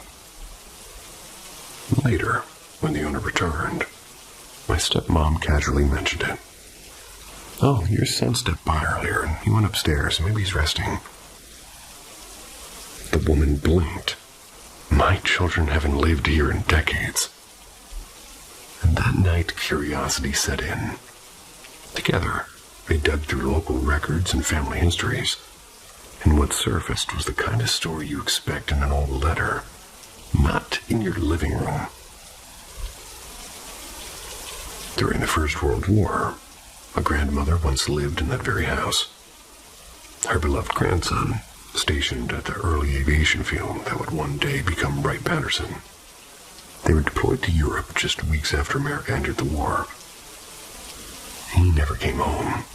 Like thousands of others, he simply disappeared into the muddy chaos of the Western Front. Whether the official telegram ever reached his grandmother is lost to time. But neighbors, they whispered that she never believed he was gone. She spent her remaining years waiting for footsteps on that staircase. Eventually, a dusty black and white photo surfaced. The grandmother seated stiffly for the camera, and beside her, the young soldier. It was, my stepmom swears, the very man that she had seen that evening. Why was he still there? Well, my stepmom isn't sure. Maybe he was still searching for the grandmother and never stopped waiting, but maybe in some unexplainable way, he had paused to watch over the tiny baby gurgling on the carpet that night.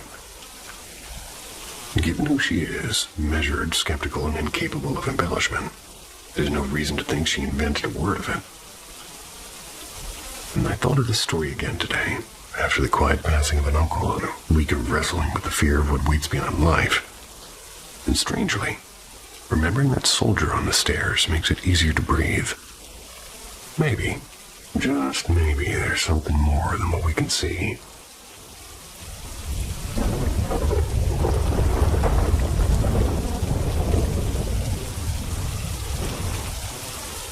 The Ottawa Interview. It happened a few winters back. I was walking home from a late movie. Not exactly an alien abduction story, but the person I met, they felt just off. And for me to call someone weird, well, that's saying something. He was a few paces ahead of me, and we approached a quiet bookstore near the park. I heard him murmur something. I couldn't tell if it was me, or maybe it was just the chilly night air. His stride threw me off. Should I pass him? Should I hang back? And we kind of just hovered in that strange in-between where you're not sure if a conversation has started or if you just kind of brushed against someone else's evening. But it did become a conversation. Only our walking positions were strange, almost choreographed. He kept me at an odd angle beside him. Like he wanted me exactly there, and I'm no self-defense expert. But I can usually sense when someone's trying to corner me. This wasn't quite that, it was just peculiar. I can't recall every question he asked, but a few stuck. He wanted to know how much I knew about the end of the dinosaurs. I mentioned the Chicxulub crater in Mexico. The impact site scientists believe triggered the mass extinction. And he stopped and he was staring at me like I'd just revealed a classified code. Then he shifted topics. Had I ever heard of the Cold War bunker hidden outside of Ottawa? I had, actually. That answer earned me another long, unreadable look.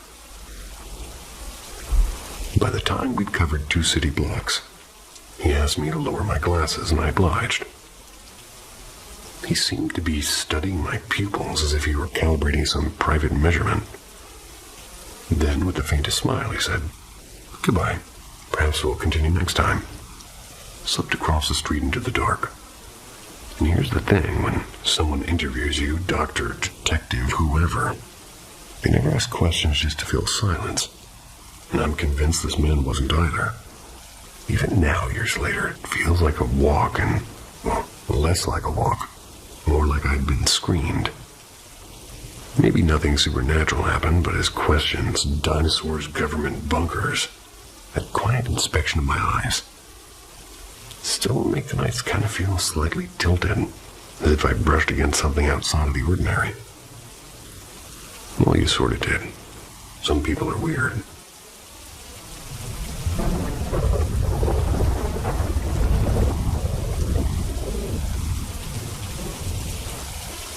The Man with the Blue Bicycle. My older brother is about 5 years ahead of me in age. When he was born, something peculiar began to happen. It started quietly, just soft moments that my parents first brushed off as baby quirks. He would suddenly clap and giggle while staring at an empty corner of the room, as if somebody unseen was entertaining him. At night, it got stranger. He often woke up laughing as though in mid-game. But when my parents checked on him, he was sound asleep. A few times they woke to his laughter echoing down the hallway, only to find him peacefully dreaming. As soon as he learned to speak, they asked who he was playing with. His answer never changed. The Man with the Blue Bicycle. My parents, a little uneasy now, still chalked it up to an imaginary friend. But my dad sometimes heard faint footsteps in the hallway, and once even the clear tinkle of a bicycle bell. By the time my brother turned 5, the nightly game stopped. The Man with the Blue Bicycle was never mentioned again. Then I was born. A few months before my brother's 5th birthday, the pattern began again. This time with me. I was too young to talk, but I'd laugh at nothing, battle empty corners, and wake up in the dark as if a playmate had just left. My parents never told me about my brother's strange friend. Yet when I finally started speaking, I startled them. The Man with the Blue Bicycle plays with me. It continued until I turned 5, and then just like before, it ended without explanation. Years later, when my brother and I are swapping ghost stories with their parents, they finally told us everything. We had no idea that we'd both seen or imagined the exact same figure. The man, the blue bicycle, and the laughter. Even the timing of when it all stopped. Identical. You could dismiss it as a coincidence or childhood imagination, but sometimes late at night I can almost hear the faint ring of a bicycle bell. And I wonder, did he ever really leave?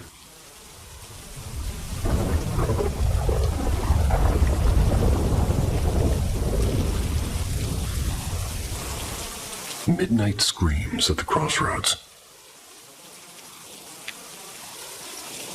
2 nights ago, right around that hazy stretch between 2 and 4 a.m., I, a 36-year-old bartender, finally came home after a long shift.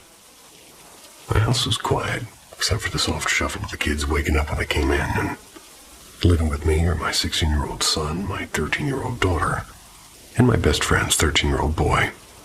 I just call him my nephew. About 20 minutes after I'd settled in on the couch, earbuds in, music low, I heard something that made my heart skip. A scream, sharp and high, like glass breaking in the dark. Cut right through the music. I yanked the earbuds out and I froze, and there was silence. Everyone else was in bed, and I told myself maybe it was hidden in the song, and I hit play again. But then another scream. This one seemed to echo inside the earbuds themselves. I pulled them out again, and there was nothing, not even a creak from the house. I finally convinced myself the music was messing with me. Went back to listening. Uneasy, but too tired to move. I forgot about it until the next evening. My daughter quietly asked if I'd heard the 4 loud screams that came after I got home. 4. I'd only heard 2. She said each one sounded like a young girl and seemed to move closer, starting far down the street and ending near the 3-way crossroads just beyond her yard. By the 4th scream, she said her skin prickled with goosebumps. She prayed until the sound stopped. When I asked my son, he admitted he'd heard a single scream near his bedroom window, and to him, it sounded like an old woman in an argument. And since he was half asleep, he assumed it was a neighbor and just drifted off again. My nephew, asleep in the same room as my daughter, heard nothing.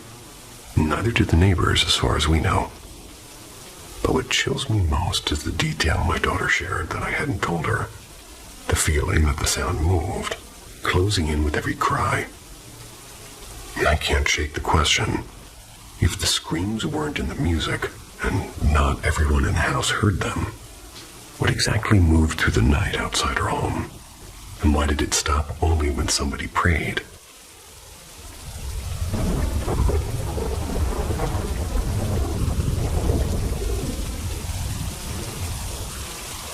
Seeking the extraordinary? Look no further. Paranormal M is your gateway to a world where reality intertwines with the supernatural. Subscribe now and enable notifications to immerse yourself in the realm of the unexplained. Join us and let the mysteries unfold. I experienced death and woke myself up through my own conscious. Back in December of 2021, I had a lucid dream of me dying. Now, I want to use the term dream lightly because it was too real. The following is a message I sent to my friend just minutes after I woke up. Some things have been edited to hide personal information. I just had the most terrifying quote-unquote dream, and I don't know if I'll be able to sleep again for a while. I was in my bed falling asleep when I started coughing a lot and eventually started to lose consciousness and felt like I was falling asleep. But it felt different. My arms and hands hurt and felt like the muscles in them were being ripped from my skin. After I fell asleep, my soul lifted out of my body, and I could see and feel myself die. I floated above my corpse until the morning, trying to figure out what just happened, because I had no idea what was going on. Then I saw my mom walk into the room, and she tried to wake me up but couldn't. She started crying. There's one simple trick to succeed in this business. Lydia. Then, for the next no 7 days, she can't solve, no fire I tried that she waking can't put out, myself up including the fire. until my corpse Or that time one really disappeared. big boat got stuck and blocked 1/3 of the world's shipping I for was 6 able days to and go 7 hours. back in time Lydia always to knows experience what's things when I was Is that 4. fuzzy new tech for My real? cousins playing 3D video printing, games in my home crypto? country. No! Blockchains, And but then also crypto, I was able to wearables, augmented experience reality, asking my machine learning, girlfriend Internet out of and things, dating her. decentralized computing, quantum computing, Just crypto went back again, and forth with Web3, me trying to NFTs, figure digital out if I pictures had of really monkeys, died, self-driving or if I was vehicles in a every year dream. since 2015, Like I said, metaverse, generative I was AI, trying to wake predictive my AI, corpse AI up. assistance, AI in general. I, Some as a disruptions are a spirit, real good opportunity. kept appearing Others, on the distraction. small bridge Lydia, as I she looked at knows my the entire difference. life through a vision in the sky. Behind me, There's one looked simple like trick there to was a succeed in building, this a business. church being Lydia. built. There's no And in problem front she of me, can't there was solve, just no fire light. she can't put out, including This the place fire. was Or that probably time one really purgatory. big boat got stuck and blocked 1/3 of the After world's falling shipping for 6 days to and wake 7 up my hours. dead corpse, Lydia always knows failing what's rather. what. Is that I was fuzzy able new to tech call for a friend real? 3D and tell printing, them that I was crypto? dead, that I No! was a Blockchain, spirit. but also crypto, wearables, augmented reality, Chose my machine learning, girlfriend, Internet of told Things, her everything decentralized that I had computing, quantum experienced. computing, crypto She again, told me that I'd Web3, been NFTs, dead digital for pictures 4 of days. monkeys, self-driving doesn't know vehicles what every to year do. since 2015, the tell her metaverse, that generative I AI, didn't predictive think I AI, was dead AI assistance, AI because I in felt general. alive Some as a disruptions spirit, are real but at the opportunities. same time Others felt a trapped distraction. and was Lydia, sentient she just knows the and could difference. obviously communicate with her. I had the opportunity to experience There's one things simple that I trick to used to do succeed in there, this business, like playing Lydia. Mario Brothers. There's and no watching problem she movies can't solve, no and fire kissing. she can't put out, including But the I could fire. only see it Or through that the time vision one really in big the boat got sky. stuck and blocked 1/3 of the couldn't world shipping for feel 6 it. days and 7 hours. Lydia always knows I what's told what. my girlfriend Is to go that tell my buzzy friends tech that there for was real? nothing to worry about, 3D and printing, that I was alive. crypto, Hopefully no, could get my blockchain, body but back. also crypto, wearables, augmented No one reality, believed machine her. learning, Internet of And they Things, thought she was decentralized just computing, depressed quantum and going computing, crazy. crypto again, Web3, She talked to my NFTs, mom digital about it. pictures of My monkeys, mom thought she was self-driving onto vehicles every year since 2015. I told my girlfriend the to tell my metaverse, mom generative all the AI, things that I predictive knew. AI, AI assistants, That's how AI my in mom general. knew we were Some communicating. disruptions are real opportunity. Others, a I didn't distraction. talk to my mom at Lydia, all. She just But I knows could the just difference. watch my mom and my girlfriend talking through the vision in the sky. After a There's few one more simple days, trick I to had succeed given in up this business. and started telling my Lydia, girlfriend there's how I no wanted problem my she funeral can't to be solve, like, no fire she can't who put I out, wanted, including the fire. and for Or some that time, reason, one really big most boat got importantly, stuck and blocked 1/3 what of I the world wanted shipping to for wear 6 days in and the 7 hours. casket. Lydia always knows I chose what's a what. suit Is similar that to the buzzy one that for my real? grandpa was 3D buried in. printing, crypto? I was on the bridge watching the Blockchain, construction also of the building. Wearables, And I augmented see a reality, timer in the machine learning, sky Internet for of Things, 5 minutes. decentralized computing, quantum computing, I crypto somehow again, fly Web3, up with NFTs, no digital control pictures of and was monkeys, pulled into the self-driving vision. vehicles every year since Everything went 2015, black. the metaverse, I was generative small. AI, predictive I was AI, about AI 12 or assistants, AI in 13 general. again. Some disruptions are a real opportunity. I Others, spawned a in distraction. these apartments Lydia, that my parents she just and I knows the used to live in difference. when we came to town that I lived Some in today. disruptions are a real opportunity. The lights were all Others, off. a distraction. And then I saw Lydia, my mom she on the just living knows room the couch difference. crying. And I Some wake up to disruptions her, are a real and she opportunity. saw me and Others, hugged me. a distraction. I was Lydia, able to feel she again. just knows the difference. But I still felt like I wasn't in my 3D body. printing, crypto, no, Unexplained, blockchain, she's but also happy to crypto, see me, wearables, that she's augmented always reality, believed machine my learning, girlfriend. Internet of Things, decentralized I could bring to computing, her what's quantum going on computing. and how I've been trying to wake myself up from death. I asked her where my corpse is, and it didn't look like she wanted to answer, but she said it was in my parents' room. I walked over and saw a pair of jeans and an old t-shirt on the bed. I touched them, thinking that I would be underneath, but I wasn't. My mom came in and told me that those were the clothes that I was in, but when I died, my corpse was actually in the closet. She opened it and walked in.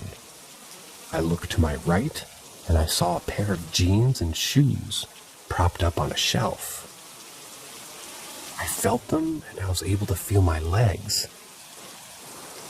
I removed and separated the shirts that were hanging in the closet and saw my dead body propped up on a shelf like a puppet. My hair was long, I had chubby cheeks, my eyes were slanted. It looked exactly like me when I was about 12. It was a pair of jeans and a blue, red, and white patterned buttoned-up shirt. That part is going to scar me for life. I was looking at my dead body. My mom walked in, touched my corpse's face, and she told me that she missed me a lot. And to come back. And I told her that I was coming back. Then suddenly everything turned white. I wake up, and I started coughing again, almost choking on my own spit. I was back in my room, my normal room. I wasn't 12. Everything was normal. I sit up from my bed, and I just burst into tears.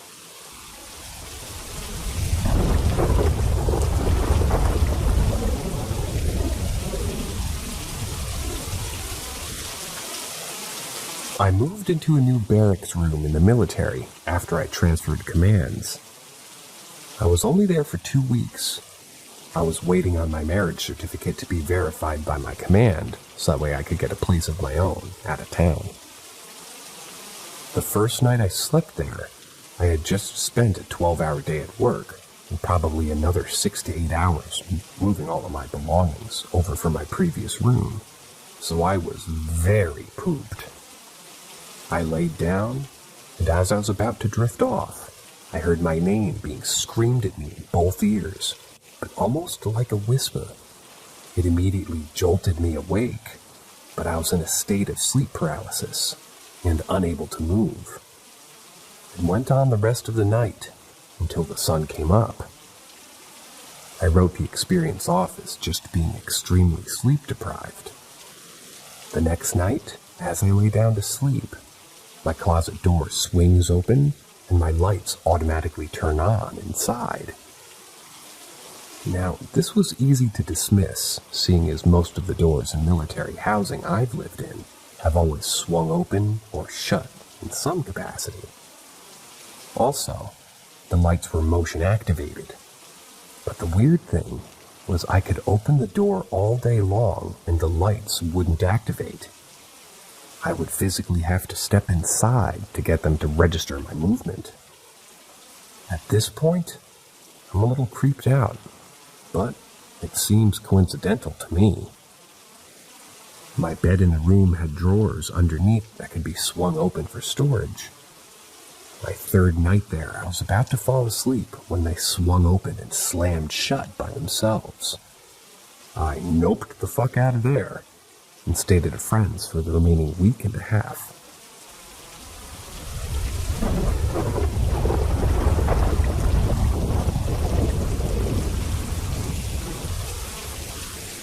Ask Reddit.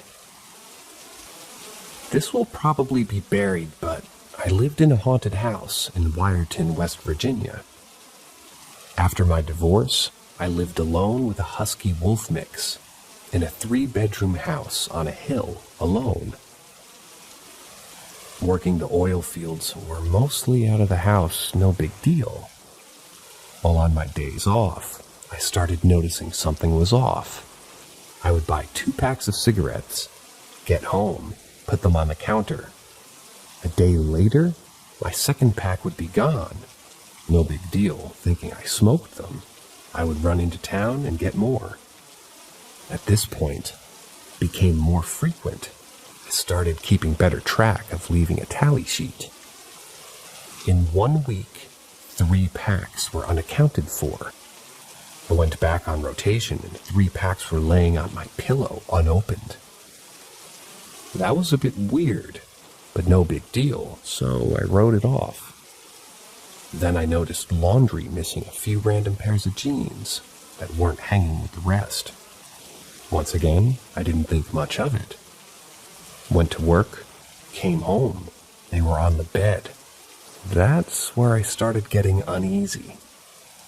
Then the figure showed up. I was sitting in front of the fireplace and heard my dog growl at the kitchen door. I turned and saw someone walking down the hallways when I flicked the light on the doors. They were shut and nobody was in there. I got several webcams before I left for work the next time. Nothing moved in the house, but when I got home, another pack of cigarettes was on my bed. What finally made me break loose was coming home to my furniture rearranged. My webcam showed nothing, and I just left that day.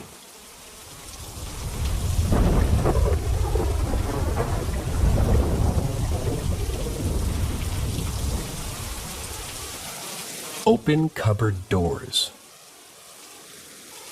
First thing I'll mention is, my family has a long list of priests. The only thing that I was told about it from my dad was that he had helped some people before to cleanse the house, and claimed he had seen many things in a lot of houses. The first thing that I saw, there was a brown moon in my bedroom staring at me when I woke up, probably close to 8 months ago. It has thick black dots for eyes, and a thick black line for a smile, but they weren't sunken in at all. I got up and started to move around my room, and it kept turning and looking directly at me. I ended up sleeping on the couch the rest of the night.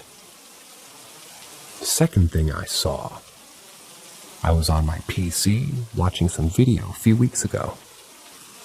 I forget what I was watching, but my door opened, and in the corner of my eye, I saw a 7 to 8 foot tall shadow take 2 steps into the room. Then I thought I heard something say, "Hi." Then I looked directly at it, and it disappeared, but my door was still open from it. When I looked up, what this was in demonology, that is, it's considered a Category 3 shadow person. Last thing I saw, I woke up the other day with every single cupboard door in my kitchen open, so I thought I'd mention everything here since it seems like it's starting to pick up a bit.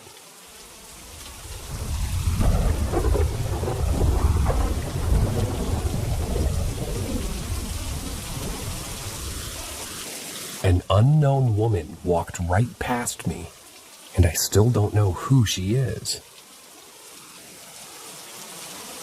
This happened over a decade ago and still gives me the chills. This incident occurred at my grandma's old home. Walking through the front door, you're immediately in the living room and dining room. Straight ahead is a short hallway. My sister's bedroom to the left, and almost directly across from her bedroom door is the bathroom. Right next to her bedroom would be my grandma's bedroom. This hallway is quite small. You could probably hold both the bedroom door and the bathroom door at once with each hand. So one night, probably around 10:30 or 11 p.m., I'm brushing my teeth with the bathroom door open. My youngest sister, let's call her Amy, was sleeping in the room with my grandmother. My other sister, let's call her Carrie, is laying on the couch in the living room with her headphones on. Couch is faced towards the front door, so if you were to walk toward the couch from the bedrooms, you'd be looking at the back of the couch. Back to the story. I'm brushing my teeth, and I turn around. At the same time, Amy's walking past the bathroom from my grandmother's room. I followed directly behind her, questioning her on her way. Why is she up? She has school in the morning. She continues walking and sits on the couch. I am now facing the back of the couch, but I can't see over it. I'm 4'7". I'm starting to get annoyed and getting louder. Why are you out here? Go back to bed. You always wake up late, and then you miss your bus. My other sister is laying on the other couch and pulls her headphones down to ask me what I'm doing. I tell her that Amy needs to stop fucking around and go back to bed. Carrie looks confused and tells me no one's here besides us. My heart drops. I walk around the couch and sure enough, no one. The woman or girl who walked past looked exactly like Amy. Slim build, tall with long black hair. I followed this girl. I fucking yelled at her. I am freaked out. I go back to the bathroom to rinse my mouth, and as soon as I turn the faucet, the water comes out black. I scream and turn off the faucet. Carrie runs in and I explain to her that the water is black. She turns on the faucet, and for a quick second the water's black. And then just as sudden flashes came back to clear, we both scream. About a week or two later, Carrie was in the bathroom, and she just starts screaming. I run in, and she's sobbing. I ask her what in the hell is going on, and she just keeps repeating herself. The girl in the mirror wasn't me. After she calmed down, she explained to me that she was washing her hands and looking up, and the girl in her reflection was not her. The girl looked similar to her, but she obviously knew that it was not her in the reflection.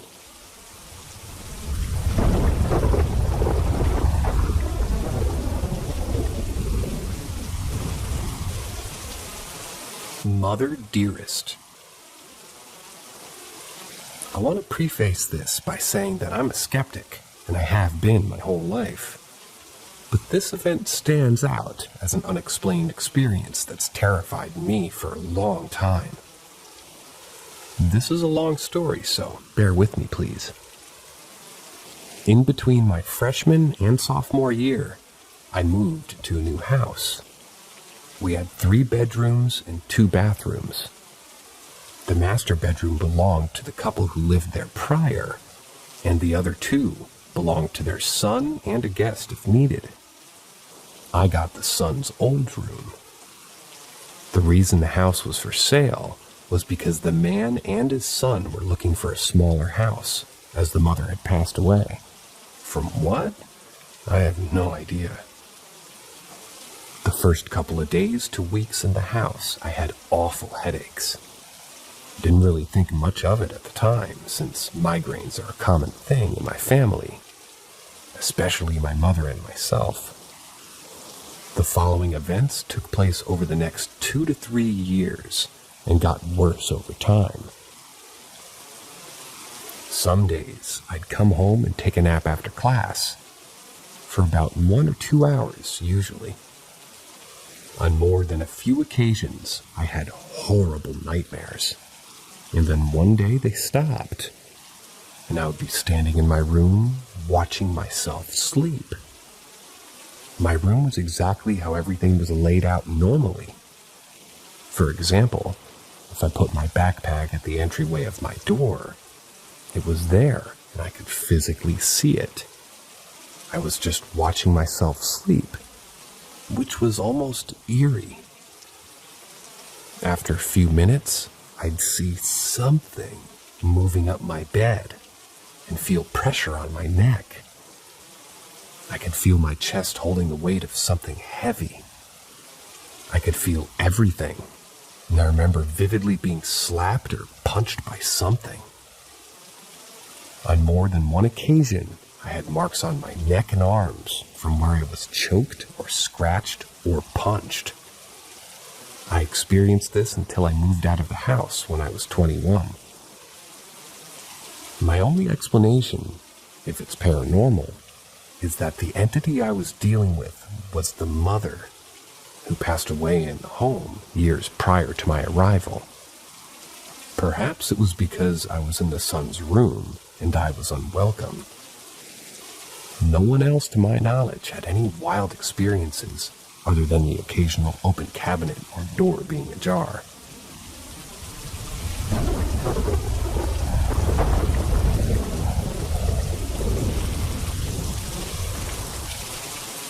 I received a landline call from my uncle when I was 6.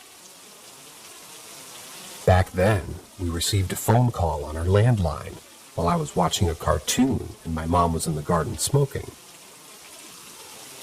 I was closest to the phone, and our maids were busy cooking dinner in the kitchen.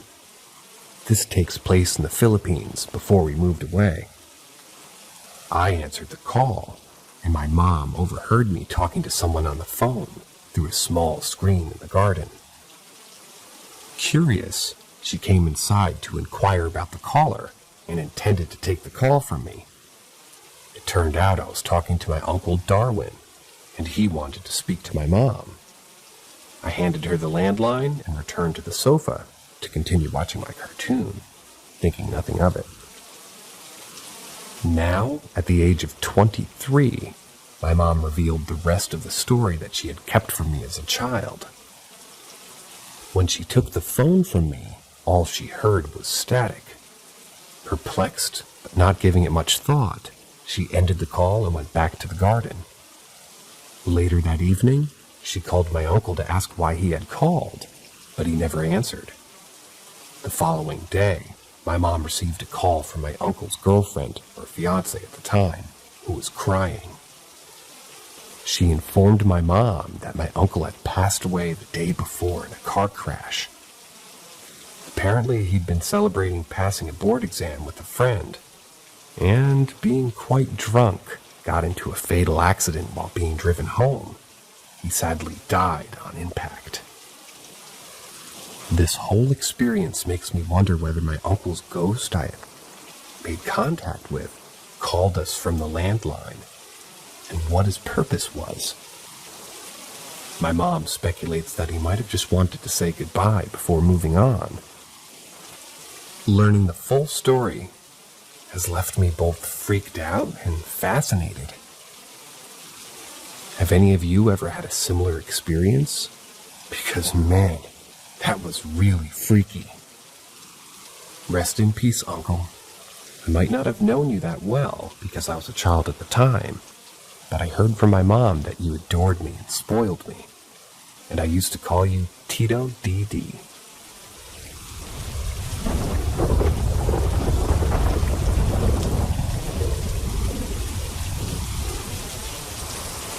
I have a ghost encounter experience I'd like to share. I've had some really interesting paranormal experiences when I was a bit younger. One I really remember is this one house I used to live in. It honestly looked like a perfectly normal suburban home. Like from the outside, you wouldn't be able to tell that there was anything wrong with it. I was around 7 or 8 when I lived there, I believe. I remember it really well because of how scared that house made me. I was horrified of sleeping in my room. There was this one moment that stood out to me the most. It was nighttime, and I was sleeping on the couch. I woke up in the middle of the night because I heard footsteps walking around the couch. It confused me because everyone was in bed and there was no other small children in that house. I was too scared to move to see what it was. My mom said that she heard it too, because she was laying on the couch as well, but she said that she didn't want to scare me. Another experience I had in that house was when I was alone watching some cartoons. It got really uncomfortable in the room. I started to feel anxious. My hair started blowing like there was a gust of wind, but I remembered the heat was on and not the air conditioner, because it was winter. I didn't know where it was coming from. I didn't exactly understand what ghosts were at the time. My mom had worse experiences than me, and I remember that she had heard someone in the house when she was alone with me. She heard it screaming and yelling. She got really frightened and snatched me up and ran out of the house. We slept in the car that night waiting for my mom's boyfriend, an ex now, to come home because she didn't want to be home alone. Now, you don't have to believe this. I'm just sharing my experience and what I remember. I would greatly appreciate some information on what could have been happening, paranormal or not. I just know that house was horrifying to be inside.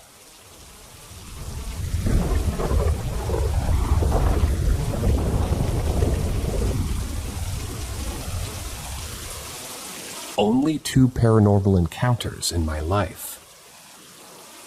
The first one occurred in June of 2006. I was in the 4th grade. I was in the basement where obviously streetlights can't enter. We had a small television set there, and I was watching TV. It was 10 p.m. Suddenly, there was a power cut. It was pitch dark. I was trying to find my way to the staircase leading to the ground floor. Then, the strangest thing happened. I still remember this like it was yesterday. I saw a white orb of light in the middle of the basement. It expanded to fill the entire basement. I found the staircase and went upstairs. The light lasted for a second at most. Unrelated to my story, I had spent a few nights in a supposedly haunted apartment. Some construction workers had died there, but I never experienced anything paranormal, except for the time where I woke up in the middle of the night around 3 a.m. But that's not anything too strange. Anyway, the second incident occurred a year back. I was laying in my bed at 11 p.m., thinking about something. I don't remember what it was. Then in a voice that can only be described as something not human, I heard the word, "Hello." I thought to myself that this might be a figment of my imagination. Then I heard, "Hello," again, in a different tonality this time. Again, this wasn't something human. Then I thought to myself, if there exists something, or some being that exists in a higher plane of consciousness, some dimension that exists between me and God himself, I would hear that voice again. Guess what? A third hello. Again, a different tonality.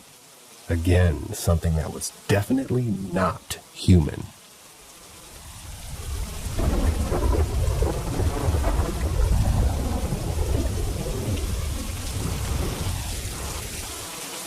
Help me understand how this is possible. I made a post here a while ago concerning a photo that was taken with a hunting camera. And even if some people were not really that nice to me, I'd enjoy having the feedback from this community. So I'm going to share a piece of information with you concerning my personal life. And I'd really like to have your inputs on how you would think that this is possible. This event happened to me 20 years ago. I had a brother who was going through a very tough time in his life. He had been diagnosed with schizophrenia a few years earlier. He wasn't taking his medication, couldn't hold a job, and had some very strong paranoia. He was a very good person, but this illness changed him to the point that he had a drug abuse problem and was stealing from friends and family. Not only that, but he even threatened me and my parents sometimes. He was a completely different person. I always had a very strong relationship with him, especially when we were young, but it fell apart during this time of crisis. He had a job at a local golf course near our house, and one night, he got a little bit too personal with a lady that he was working with. He was fired on the spot. He couldn't take it anymore. He just drugged up, went into the woods close by, and hung himself. The next day, my mom was extremely worried when she noticed that he had not come back. We called the police, and his body was found in the woods a week later. As for myself, that night I was out partying with friends, but sort of came early at around 1 a.m. I ate something and went to sleep. I woke up gasping for air at 3 a.m. like I was being strangled, completely panicked and terrified. A feeling of impending doom. This never happened to me before or after that night. I found out later that this is the exact moment my brother was dying in the woods.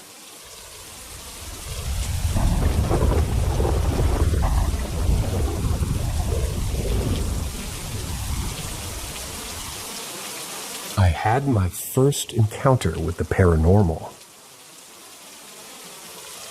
So where it first started was on a video call, where we both talked about the paranormal.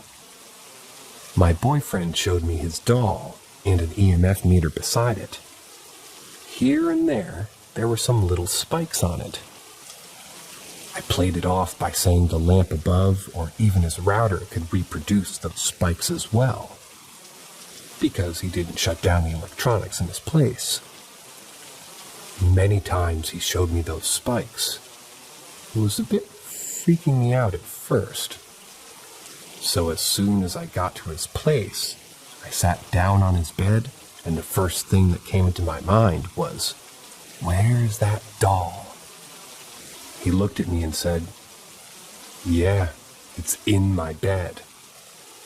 Luckily, it was covered up by clothes. Because of my fear of dolls, he puts the dolls in one of his shirts and puts it into a closet in a different room. But as soon as he entered the room, the light bulb next to the door just started shining. I thought he was trolling, but he told me that the light actually shouldn't work. He switched the light switch on and off to prove it. The light was still on, and as soon as he put distance from the light bulb, it started flickering and went off. Because I watched him from the living room, I ran up to him and checked the switch myself. Nothing. Couldn't be turned on. I know it's maybe not a big deal, but me, a non-believer, couldn't explain it properly. It was a scary experience for me and actually destroyed my view on the paranormal being fake. But I actually will try some stuff just to get more proof of it.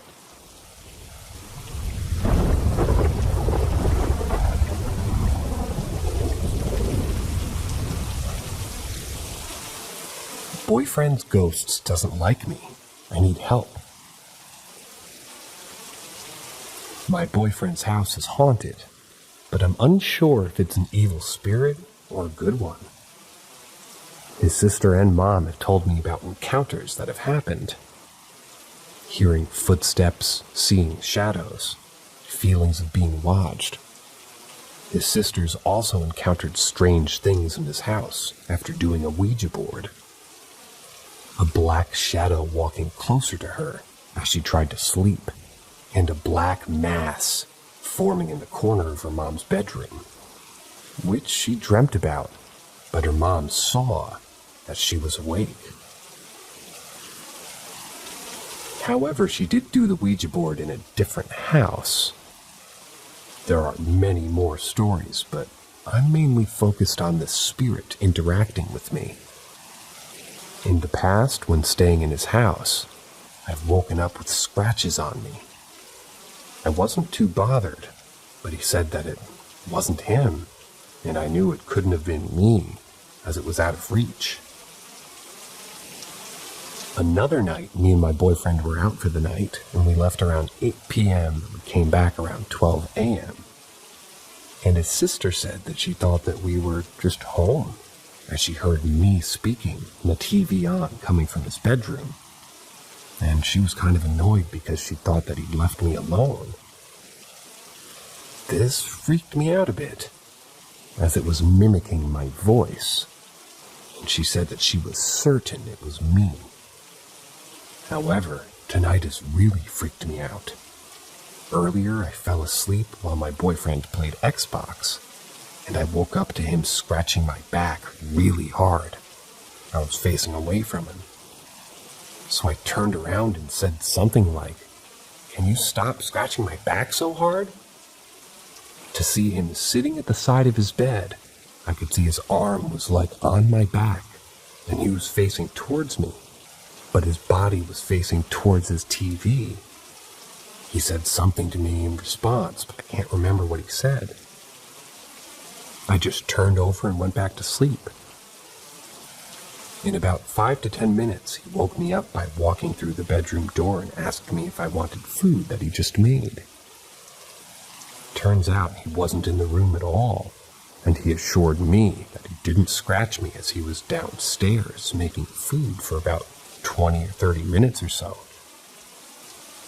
We looked at my back and there are scratches on it, in the shapes of the first 2 letters of his name, and a couple others that were faint. My back is still in pain right now, also in areas without scratches. I think it might be a spirit that's protective of my boyfriend and doesn't like me, or maybe something else negative.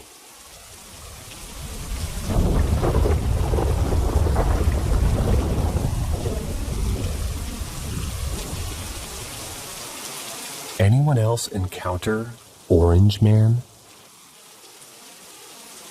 So this happened to me many years ago. A friend of mine's girlfriend lived in an old Civil War era home on an old farm property. Here's a little bit of background. They repeatedly talked about my girlfriend's horrible experiences with her mother and her boyfriend. The mom was absolutely fucked up. She would beat the girlfriend. Super violent, a lot. She seemed to me to be unstable. Supposedly, the property was adjacent to what was suspected to have an Indian graveyard. There were many places and events about mists and strange findings of animals seen up close. Then going to where the animal was and finding bloated remains. Supposedly, the mom had killed the father of the girlfriend. I mean, the whole place reeked gave me the most uncomfortable feelings. The orange man came up as something that had haunted dreams of the girlfriend, and she had, on occasion, woken up with finger-like bruises. It apparently had attacked my friend and girlfriend a few times over a short time there, and had pushed him down a flight of steps to the attic of the house and slammed the door shut. After this encounter, he also was plagued by nightmares about this entity and a chair in the attic of the house. Enter me, always the skeptic. I'm like, you guys are nuts. The house and the property were weird and spooky, but being attacked? Come on. So I got to go look for myself. As I'm climbing the narrow stairs to the door leading to the attic, every step is filled with increasing dread. My ears are ringing. I'm getting chills. I open the door and I see the one-room attic. The entire floor is covered in a thick layer of dust, and there's a chair about 8 feet away, near a window. The chair is a very old-looking, but unlike the rest of the attic, it's completely clean. No webs, no dust. There are no footprints in the dust of the floor. As I'm standing in the doorway, the door, while the knob is still in my hand, the door starts pushing shut, all with this horrible feeling of dread accompanying it. I let go of the door, bolted down the stairs as fast as possible. The door slammed shut, and I never went into the house again. That wasn't the only paranormal experience I had on that property, but it was definitely the most impactful one that I've ever had, at least in the realm of the paranormal.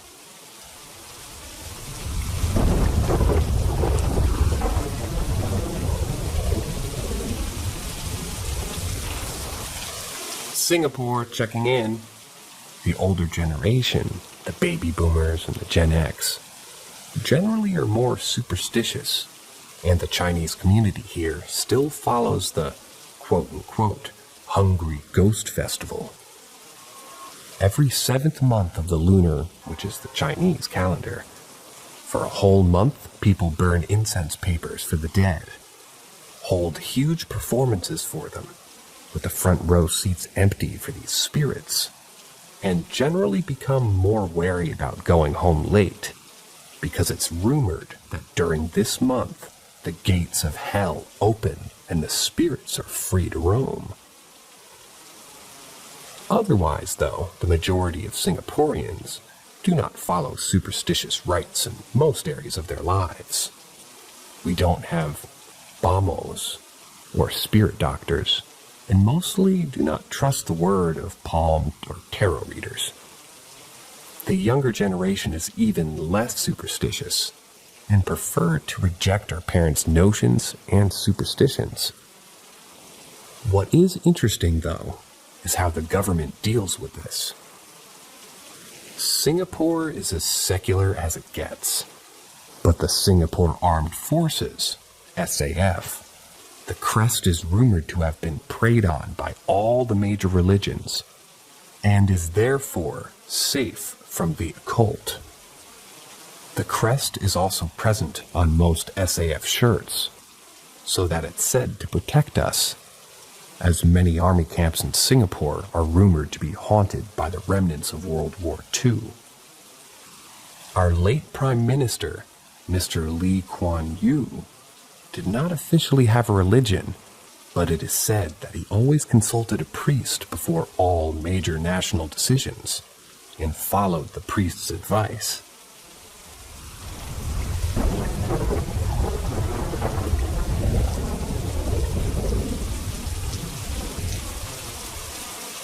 Ask Reddit. I wasn't in a city or anything like that.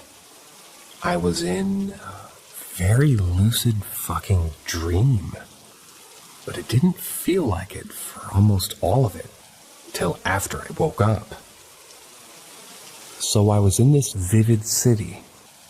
I remember everything, how it felt, smelled, and I remember some of the faces still. It was beautiful as ever. So I was walking into a bar, tired as shit. I go sit and order a beer, and what seems like waiting an eternity, but when I get it, something seems strange. The man next to me was humming a familiar tune, and it was a song that I sort of used to love.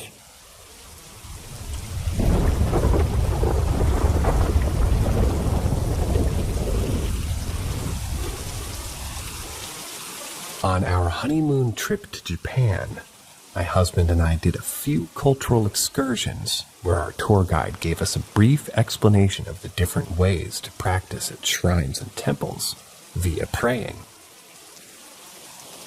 A few days later, we took a trip to the Fujikawa Guchiko, a town across from Mount Fuji. At the top of a viewpoint was a little shrine with a storyboard about a rabbit spirit. Following the guide's instructions, I offered a few coins to the offering box and thanked the spirit for letting us come to Japan and asked if they would help us have a great time on our trip. I was born in a rabbit year by the Chinese calendar, so I felt a bit of kinship there. On our very last day in Japan, we went out to dinner in Tokyo and did some final shopping and exploration. We didn't really feel like calling it a night yet, so my husband and I decided to stop, find a bar, and have a few beers. We saw a sign for a little bar on the 5th floor of a high-rise and figured, why not? We step out of the elevator and all noise stops. The bartender and his clearly regular 5 customers all stare at us. Lost? One asks. Beer? My husband returns. The bartender gives us a funny look. American? We laugh and reply, No, Canadian. And they all light up and wave us in. Sorry, Americans. Don't worry about it. Only one gentleman spoke fluent English, but between him translating and a broken mix of Japanese and English, we ended up on pretty friendly terms. The bartender was in his late 70s and was an absolutely epic pervy jokester. He was also a magician with his drinks. I have no idea what the cocktail was that he made me, other than it being delicious, but he pulled this epic trick where it started off white. He'd pick it up, spin it upside down, and when he set it back down, it was blue. A number of other magical things happened that evening, ending with our new bartender, a Japanese grandpa, closing early and taking us for noodles. But the reason that I'm convinced that we met a kami that final night in Japan, remember my prayer at the rabbit shrine? The bartender's name was Usagi.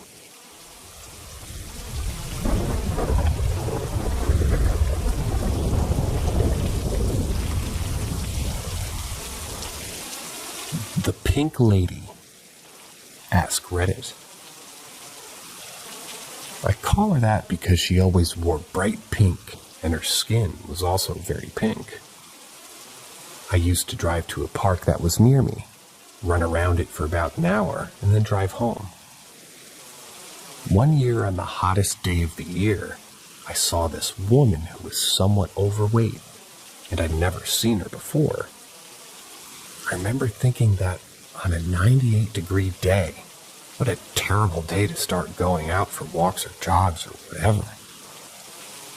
I saw her from a bit of a distance, but I could see that her mouth was wide open. Her walk was a very fast-paced shuffle, like a person running with their pants around their ankles. I saw her a few more times over the coming weeks, always in pink, always with her mouth open, always shuffling, and always from a distance because the park path had many splits and turns and such. I had mentioned her to friends of mine who thought maybe she was power walking, but after watching videos of that, I don't think that was it. Anyway, one day I was running the opposite direction from her, and our paths were going to cross. As I got closer to her, I said good afternoon and waved. As I was saying this, I noticed that her eyes were very dark brown. It was very hard to distinguish the iris from the pupil. She stopped dead in her tracks, stared into my eyes, and smiled at me. And by that, I mean her mouth very jerkily, like something out of a horror movie, went from an O to be a frown to completely straight to a smile, then back again. It was creepy as fuck. As I was leaving the park that day, I saw her sitting on a bench and staring at me as I drove away.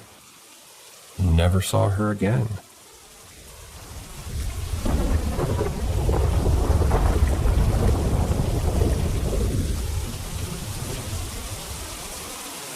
Ask Reddit.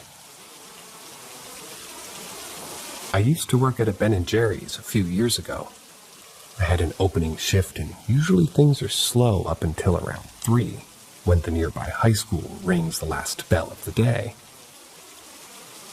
This was maybe an hour into my shift, and I'd already cleaned out the dip case, had a fresh batch of waffle cones, and I was just getting shit done, but with a really bad limp.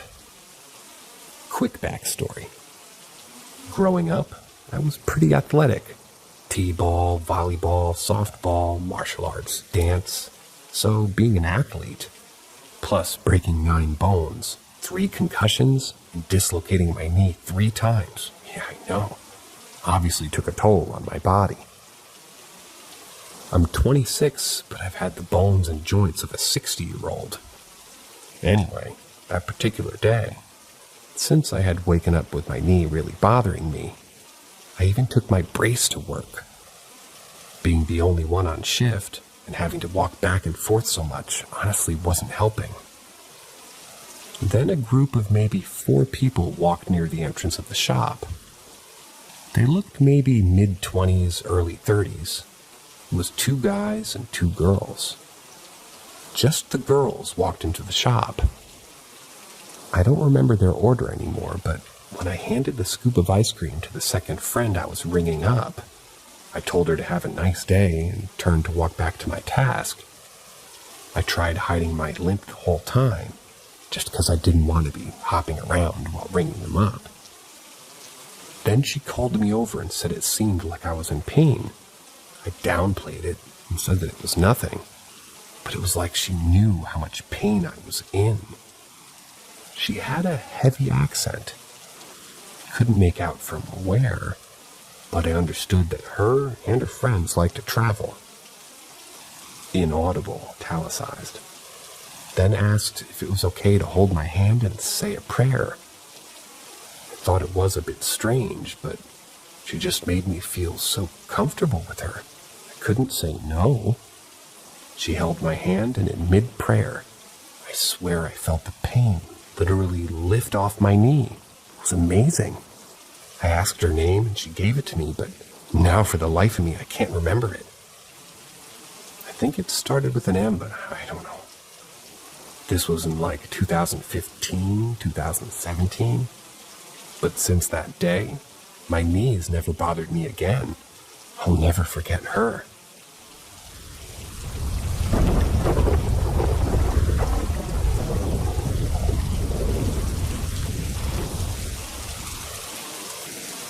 Ask Reddit.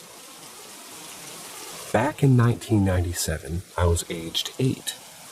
I shared a room with my younger brother, who was 4 at the time.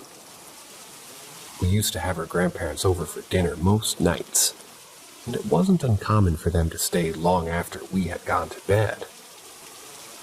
They would come and kiss us goodbye in bed when they were about to leave. This one summer's day, I woke up during the night and saw my granddad. It wasn't unusual, like I said, so I just said, "Hi, Granddad, are you leaving now?" He came and sat on the bed and said, "Yes, I'm saying goodbye for now." He kissed me, and then went and sat on my brother's bed and kissed him as well. Then he left. My childhood intuition picked up that he was a bit sad. Next morning, I went into the kitchen to find my mom crying. She told me that my granddad died last night of a sudden heart attack. I said, "How can that be? I saw him last night. He came and said goodnight to me." My mom said that my granddad left shortly after I went to bed last night. I also remembered that my grandpa had said goodbye and not goodnight. It was quite a shock, but at the same time, a little comforting too. I don't remember a lot from my childhood, but this is a memory I won't forget.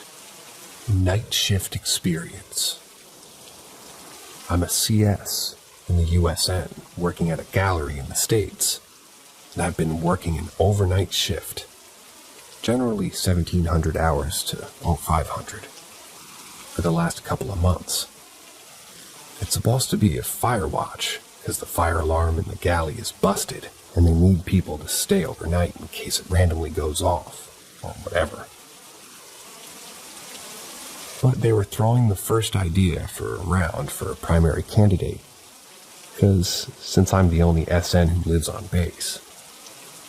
Anyway, when they were presenting the idea to me, someone mentioned that the galley was supposedly haunted.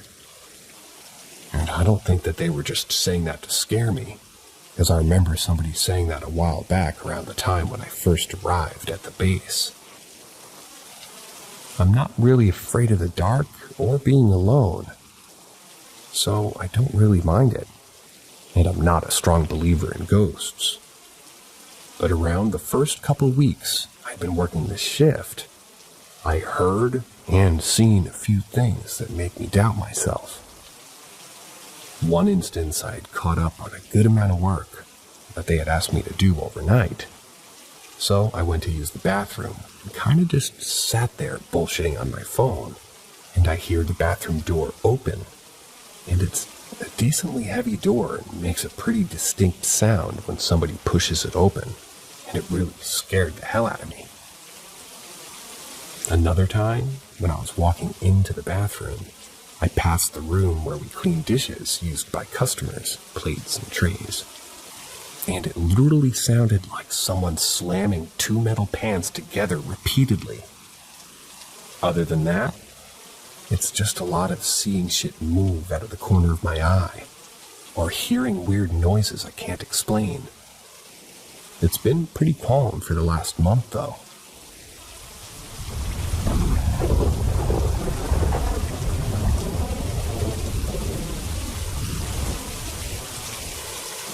Who or what did my mom see? Before I was born, Mom lived in a big city going to grad school. This entailed late nights at the lab, or having a meal or study session after class with friends, which meant even later nights trying to get home on the subway. This particular night was so unremarkable. She doesn't remember what went on during the day. Probably the usual of going to a couple classes, helping out with lab work, and having a sweet, sweet cigarette break, which she decided to quit only a few months later. Time flew, and it being somewhere between fall and winter, the sun set quick and left her in a dark but bustling city. She said ciao to her classmates and hopped on the subway for her 30-minute ride home. The subway crowd thinned out as she got further and further from the city center. Unnerving for a woman alone at night, but nothing new. And no one particularly creepy to raise alarm. Plus, it's dark and cold. Everybody must be home already. I want to emphasize how alone she was. Her stop was usually quite empty, as it was a part of town that hadn't been gentrified or popularized yet. Tonight, it was somehow even more empty. She was the only one at this stop. As she walked up and out of the subway, away from the bright station lights, Mom psyched herself up for a couple block jog home. The sidewalks across the street and in front of her were empty, but once again, being a woman alone is dangerous, and she was well aware of that. To set the scene more, there were street lamps, but only at the corner street lamps, meaning 2 lampposts per block. Adrenaline pushing, she speed walks forward and manages to make a few blocks, passing 4 or 5 lampposts. She's now a block and a half away from the apartment, but has the strongest urge to look behind her. Under the nearest streetlight she passed is a huge, unmoving figure. What she thinks is a tall man. He must be 6'7" or taller and wide, like he's muscular. The peculiar thing is that he's completely black. Not like he's a black man or even all dressed in black, but like he's the absence of light. Think of when you edit out a piece of a photo and you just leave a black hole. Like that. Or if you've seen people paint an object with that blackest black paint. I think that's called Vanta Black. It looks like that. Not to mention, this thing is completely silent. It seemed to appear instead of walking under the light. The strangest thing about all of this was that my mom wasn't afraid. Instead, she was taken over by a sense of calm, like the presence was protecting her from being alone in such a dark place. She finished her walk home, stepped inside before reality came crashing down on her, and she freaked out about what she had seen. She says that she thinks it was some sort of guardian angel protecting her, especially since she lived in a pretty sketchy area at that time. The overwhelming calm that it made her feel made her believe it was a kind presence. I'm inclined to believe her, but if this story or being sounds familiar to you, please tell me what you think she saw.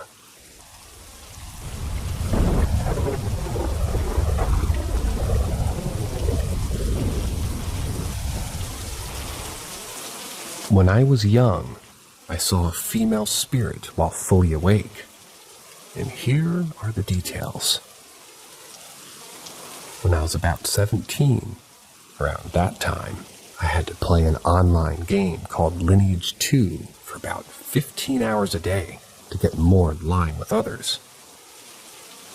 That night I woke up, opened my eyes, looking at the ceiling thinking, I really don't want to wake up and start playing.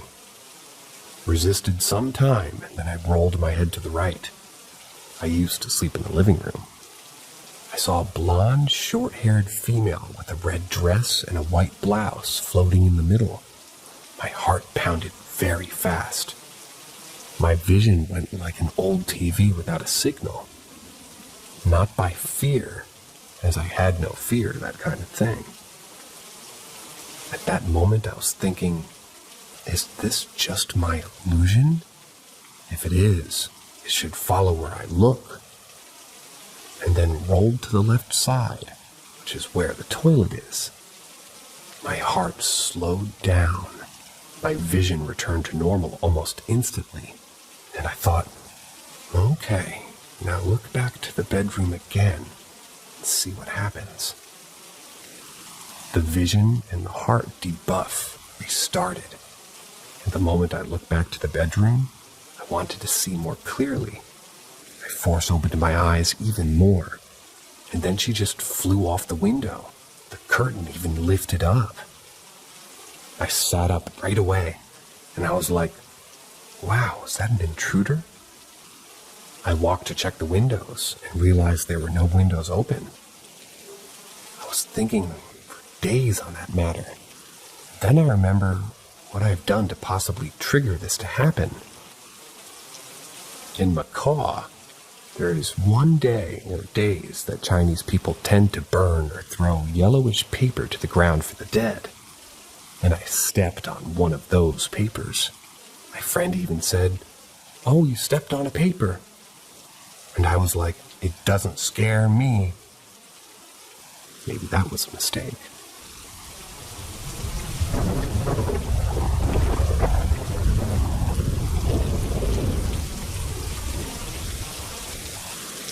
Some stories from my childhood.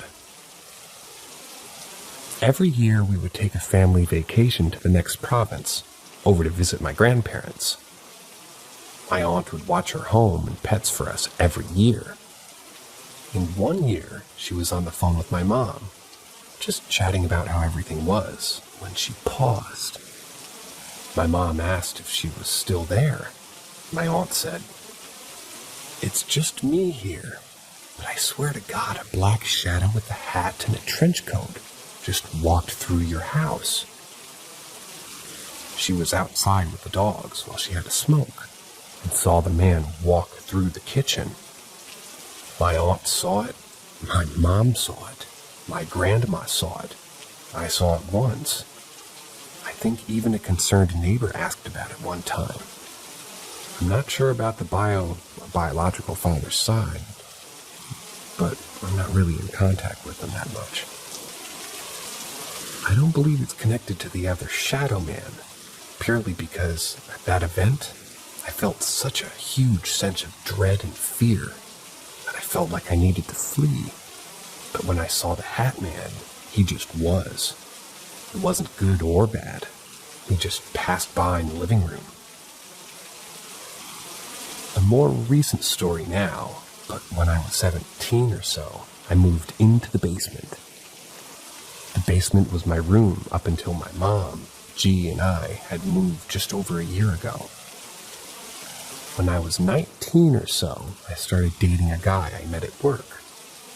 We ended up basically living together down there throughout the entire COVID situation. I love talking about ghosts and weird things, as I'm sure you know by now. But my boyfriend was a skeptic. He would listen, but didn't understand what I was really talking about. Sounds frustrating. So we would sit on the deck and get super high all night and just talk about weird things together. Mostly conspiracy and aliens. But one night we got onto the topic of ghosts. So I was telling him my family's entire weird history and paranormal experiences. He told me he didn't really believe in ghosts, but thought it was interesting to hear or talk about it. To set the scene, we were on the deck. To our left was a separate dog run, which we really didn't use anymore. That always creeped everybody out. Which was kind of why we stopped using it. It just made us all uncomfortable. As he's talking about being skeptical, the gate to the dog run creaks and swings a bit. We both jumped and turned to look. Coming up the goddamn stairs with some kind of black crouching shadow. His eyes got super wide and he started reciting prayers that he knew. I shit my pants, but I wanted to seem cool about it, because I was just hyping up my interest. But then the interest was right there, crawling up my fucking stairs, and it was a lot scarier than I anticipated. So I just kinda yelled at it like a stray dog, and told it that it wasn't welcome here, and to get off my property. I even got up and slammed the gate, even though I never wanted to run so bad in my life. It killed the vibe of the smoke sesh, and we went in pretty much right after that. Still won't talk about it much. Another time, my boyfriend and I were getting ready for bed. I was getting the bed ready while he went upstairs to go to him. Quick side note, I split the basement into 2 rooms with curtains. So one side had my bed and dresser and stuff, and the other side had cat stuff and junk. So I got into bed, and I was reading some scary stories before bed when I had a wild idea. What if I just asked a ghost to show me something cool, nicely? So, I'm laying in bed and I just say, "Hey, if there's anything with me down here, can you show me? I'm just curious and kind of wanted to know." and I waited for a minute for something cool to happen, like my curtains to start moving or something. And then I fucking see it. There's a black shadow pacing outside of the curtains, back and forth. As soon as I see it, my heart drops. Stupid, right? I literally asked to see it, and now it's showing me, and it's a little too real right now. It's like 3:30 a.m. I've been hitting the bong all night with him, and now I've just asked a ghost to do something cool. And it is. It was insane. It was a mix of fear, but also like wonder or something. I couldn't believe it. But then the curtain started moving, and it kept pacing, and I was getting a little freaked out. So I was like, "Hey, that's cool. Thank you so much, but you can stop." But it would not stop pacing. It felt like 100 years had passed when he finally walked back into the room. I was like, "Holy fuck, didn't you see that shit?" And the ghost was pacing right out there. A few other honorable mentions include the attic door, technically an attic lid, that wouldn't really remain shut. We did check it for pests and people. The attic itself was unfinished and full of insulation and harmful shit. Every now and then we would come home and the attic would be fully ajar. Other times the lid would be slightly displaced, as if something was peeking down at us. Honorable mention number 2 is the thing that would mimic my mom and G's voices when I was alone in the house. Another time it mimicked me was when my mom said that we just need to donate some toys, and she heard my voice yell, "No," aggressively. She yelled at me until she realized that I was outside with my dad and my other 2 sisters, and it couldn't have been me. Honorable mention number 3 is the figure would lurk at the front door at night. It would sometimes move closer. Other nights it would be further. Sometimes it would advance toward me and my boyfriend. It didn't feel negative though, so I just sort of started seeing it as a little ghost friend that was playing some game. I would talk to it at night and talk about our game. Number 4 is when my sister, A, was on her bed in the basement. When it was in her bedroom. She and her friend were down there smoking, and she was rolling on the bed making a joke. Then she started screaming and panicking. Something under her bed grabbed her hair and kept ripping and trying to pull her through. Her friend witnessed it, and we all heard her screaming, so we all went running. It finally let her go, and she couldn't stop crying.